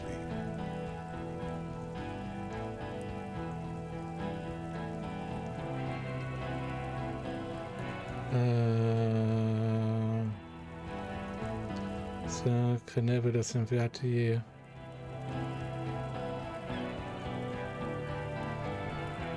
Hä? Was ist mit dem Downwell? Was soll das sein? Pops, you have no idea about the rights Grenelle extends to us. If I fuck and kill you, hang you to that streetlight by your shit pipes, then that's called a necessary display of force. Okay. No one's going to give a shit about dead loincloths. That's reality. Okay, it's not much, but he's thinking about something else, and his hand is off the gun. This did something. Okay. Easy now. Tell them these men didn't do it. There's a peaceful way out. Ich mag diese Western-Musik jetzt im Hintergrund. Yeah? Who did that?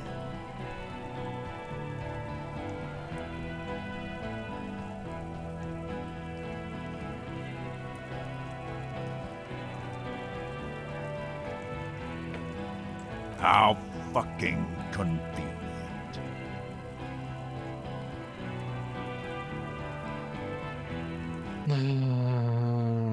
Wurde Russland für ein You Scharfschütze. think I'm fucking stupid, cop? What if I just shot one of your pals here, right now? Huh? How about the kid? Tell me the magic fucking sniper one more time. Wenn er nicht so leise reden würde. Listen, please. This cop and this drumhead court marshal won't decide who... Okay, verdammt. Wahrscheinlich wird sie gleich erschossen. Your mind grinds to a halt. All you can see is the revolver in the man's armored hand. 11 versus 10. You move your mouth like a fish gasping for air.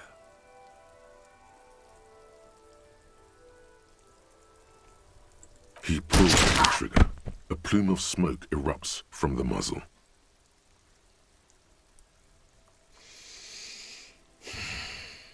The shot rings in your ears, a low, tinny ring. Then the Hardy Boys yell something. Oh. I'm okay. I'm okay. Fuck this! Das gibt ein Blutbad. Turn to Lizzie! Now!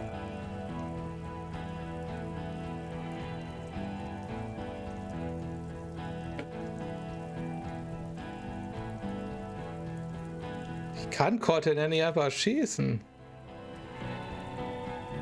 Who the fuck is that? Glacia, the woman upstairs. Where is she? She left! Okay. Unarmed, hunched, but keeping it together. What am I doing? My fucking establishment is under fire! You know how much windows cost? She left! Her room's cleaned out! Right before these assholes showed up! Okay. We should have arrested her. You can feel how upset he is with himself. Just for a second. Then the fear takes over and he's back in the moment. Hey, Bushman! Your little cunt isn't gonna help you out of this one!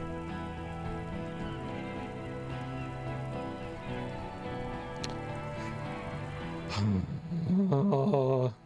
Ich glaube, so langsam meine Optionen gehen raus. You think I care what that company cunt thinks?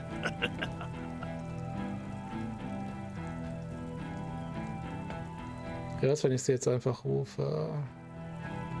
Die ist im anderen Dorf. The man stares at you with bloodshot eyes, a bull ready to charge. Fucking waste this fuck! Yes. Yeah? So what?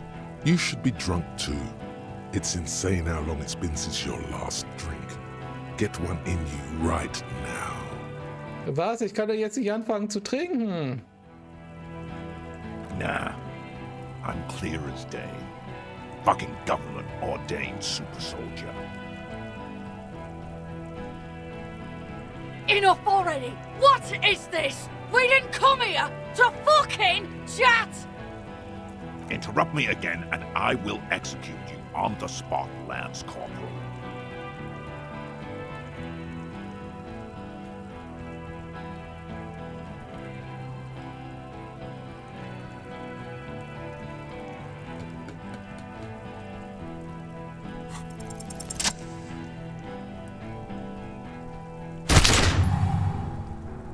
A plume of smoke and fire erupts from the gun, and your hand goes numb from the explosion.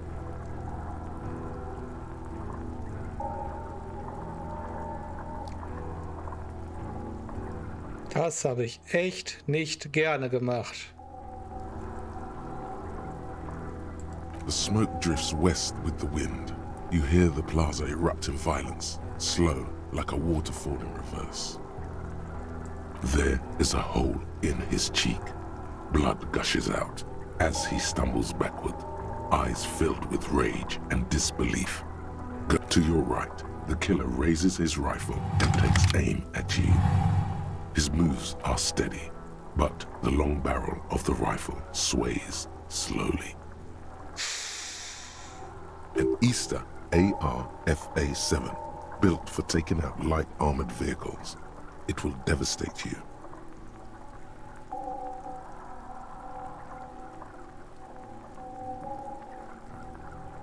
Gott. Der wird jetzt nicht Kim umbringen, oder? From the corner of your eye, you see the lieutenant raise his pistol and aim it at Rude. You stare down the barrel of the gun.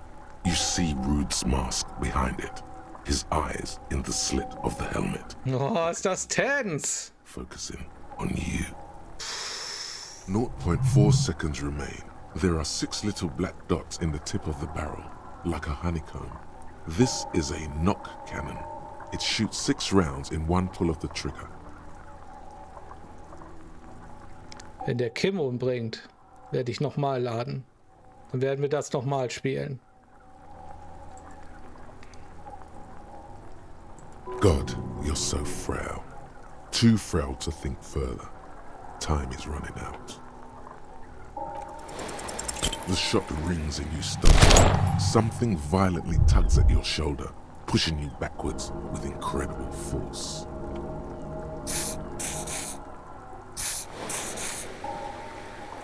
A volcano of burning pain erupts from your left shoulder. God, please.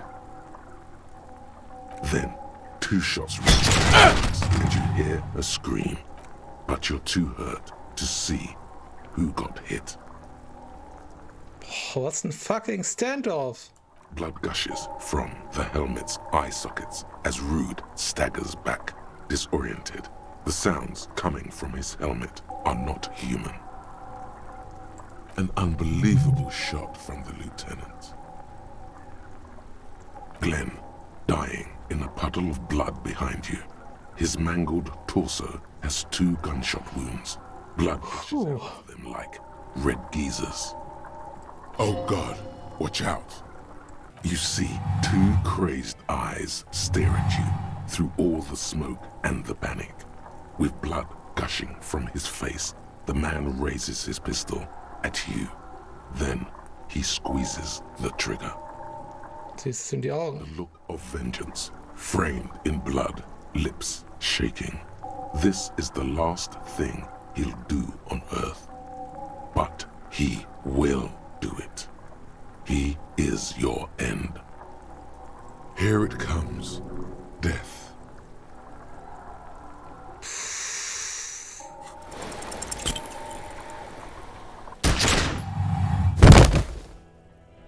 Okay.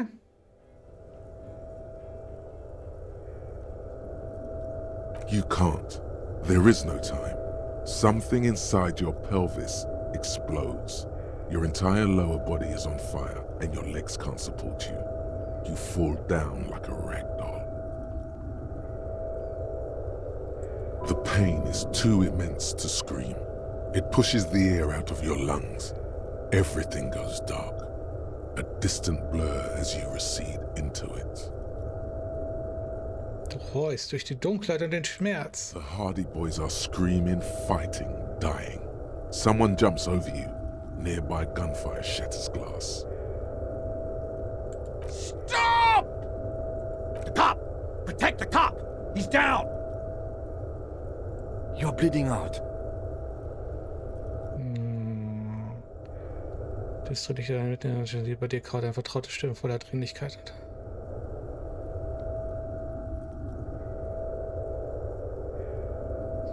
Oh ja, klar, ich werde hintergeschossen und sterbe ich jämmerlicher Penner, ja. Yes, keep talking. Stay awake. Look at me. But you can't. It's so hard. Your eyelids grow heavy, and the sounds ever more distant. And a cold comes over you. The lieutenant, too, is somewhere far away, almost gone, when suddenly you sense something behind him. A slender white shadow towering. Someone stands there, raising her pistol at him. The lieutenant does not see it. He's pushing down on your wound with both hands. Oh, Kim vertraut mir blind. No, you scream. Behind you, from your bloody lips, your eyes are full of fear. There is no room for hesitation. The lieutenant turns around and fires, his body falling on yours in the course of the motion. Oh mein Gott, ist das tense. You hear a faint scream, a woman's. Then the sound disappears, like someone pressed stop on the tape. The woman is gone. So is Kim. Then the whole world. This is death. One more door, baby. One more door. Nein, ich will weiterkämpfen. The fight? There is no fight. The fight is over. It was lost 1,000 years ago. You have laid here forever. Keep falling deeper. Take the door. He's not taking it. His body is not taking it. Oh God, no. He's not disintegrating. He's swelling up instead. Over the hours, hurting, moaning in his sleep. Ich hoffe, das heißt, dass wir irgendwie im Krankenhaus sind. And rotting and being disinfected. Ah. Smelling of drugs and feeling saliva in his mouth. Drifting in painkillers. Thrashing in his womb sleep. He can't go. Not before the case is solved. So sieht's nämlich aus. Hours turn to days. Soon we will get up again and go through it again. Finally we know what the infernal engine was outside. The clarion call. It was him. He is the infernal engine. He never stops. He only gets worse.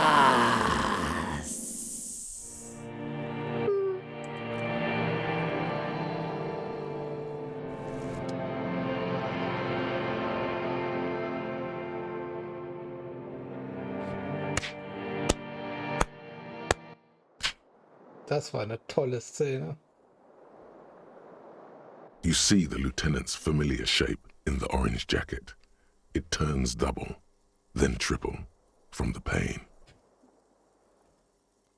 Sunrise, Parabellum.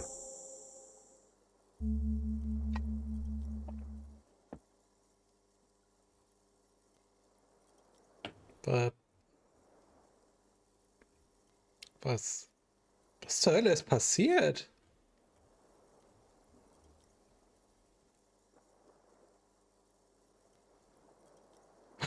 Die Pisschen haben sie sich ausgezogen. What happened? You shot the major in the face. A firefight ensued. Ist er tot? Yes. A blood-stained killer. You're an officer of the RCM. As retaliation, the rifleman shot you. He hit with his carabine. I was looking for a clear line of sight. When I found it... He sounds a tiny bit sorry he did not find it before you got hit. Yeah. I shot and wounded him, while Glenn took a bullet in the spine. It was meant for me. He did not survive. This is not the first person to die in his place. He goes on. Titus, Fat Angus, and Theo charged. Angus and Theo did not make it. They both died before they made it to intensive care. Titus survives. So do Alain and the musician. I forget his name. Yes, he's still alive too. You were bleeding out. You said something, I don't know what. And you warned me. I was able to disarm Officer De Paul before she got the jump on me. Thank you. Nice. I killed her. And that's what happened.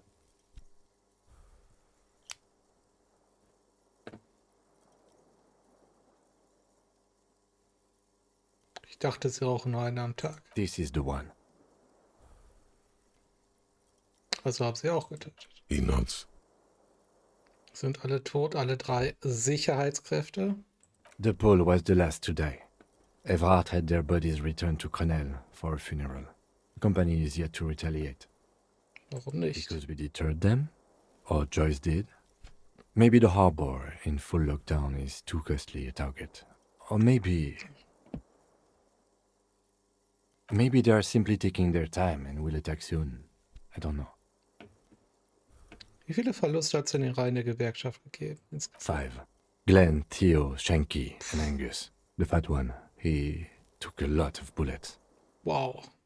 And Elizabeth too. Elizabeth Beaufort was her name. The gardener. Sie hat nicht überlebt? No, she bled out before Everard's surgeon could help her. Everard sent his personal doctor, but a costly loss for the Union. She was being trained for leadership. I know you did. It's all right. Ja. That's right. All.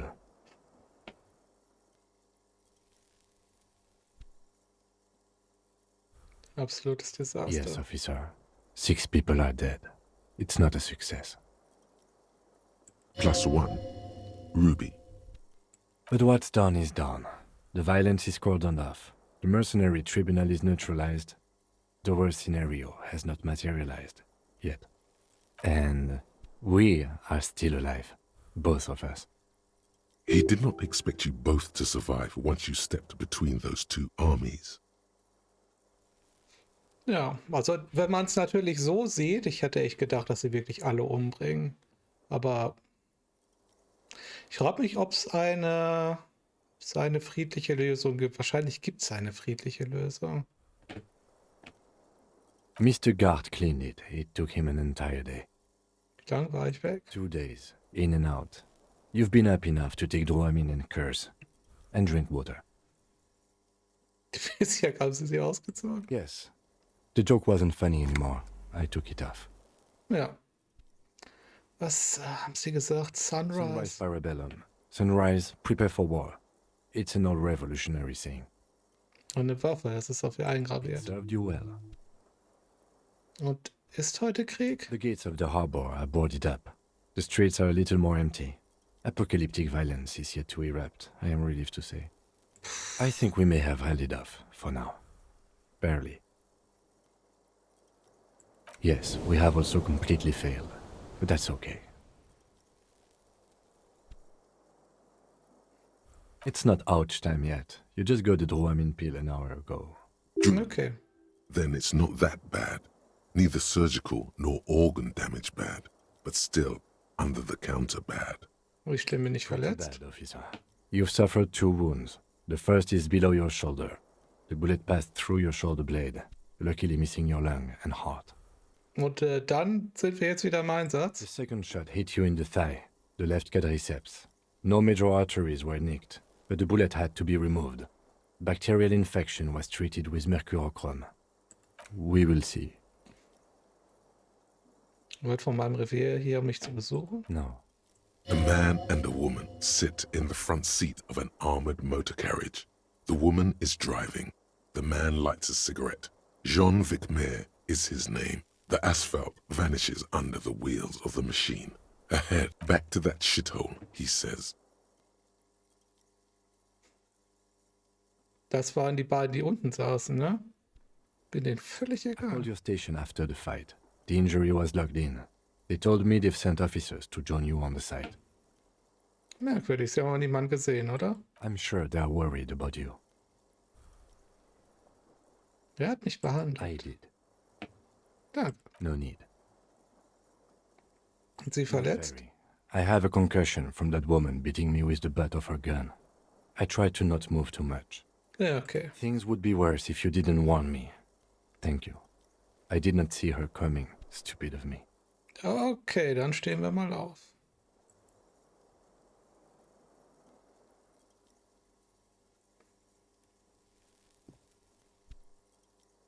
Easy now.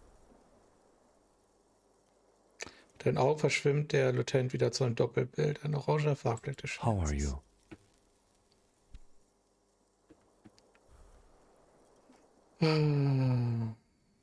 Meine Disco-Zeit ist Your vorbei. disco days should have been done quite a while back, Lieutenant Efrater. Ja, okay. I honestly don't know. Aber ich weiß doch auch nicht. We can't talk to Everard. The harbor is in lockdown. Everyone in there is outside our grasp now. Joyce has left too. We never got to know what she would have told us. I'm sure. Yes, Joyce Messier. On the boat, you know? She could have helped us. It's clear the mercenaries were working for Wild Pines. At least partially. Du, Spiel, ich hab die jetzt nicht da direkt hingesetzt. It's a little late to elicit her support now. Ruby's gone, and Class here too. We really should have arrested her, you know?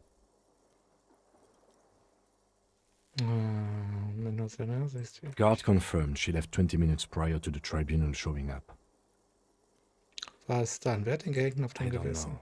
I think the theory you presented, it's someone else outside our circle of suspects, was right.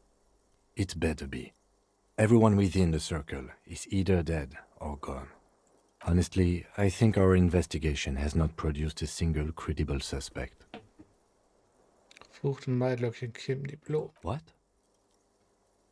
Das hier, erinnern Sie sich? Every piece of garbage in the city is not connected to the case. You don't have to keep everything.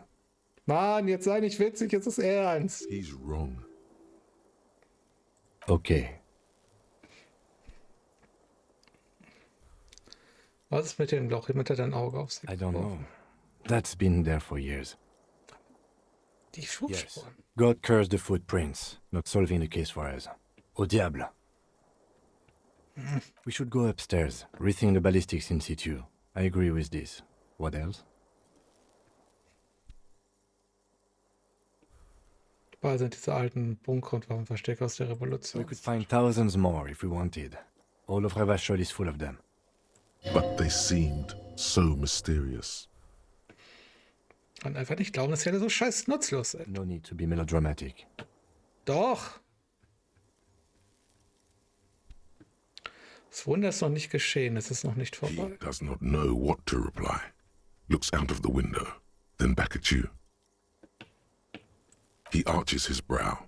The ceiling fan patiently spins overhead. Brechen aufzuklären ist anstrengend. It really is very hard. He sounds surprisingly weary. Sind doch nicht bereit aufzugeben, oder? No. Are you ready to limp? Ich bin bereit. Good. Where do you want to limp to? Wir sollten Klaas' Zimmer Why untersuchen. not?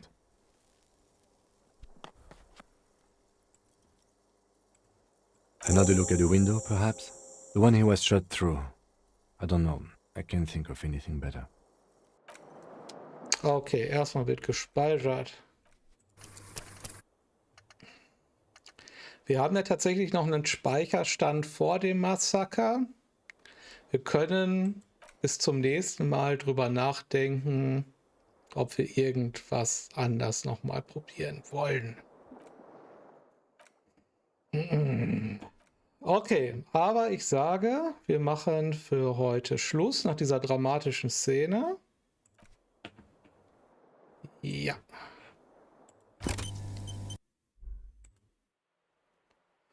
Puh, was für ein Finale.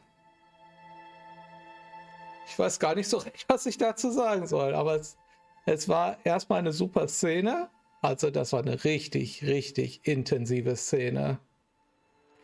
Gleichzeitig habe ich das Gefühl, wir haben richtig, richtig Kacke gebaut.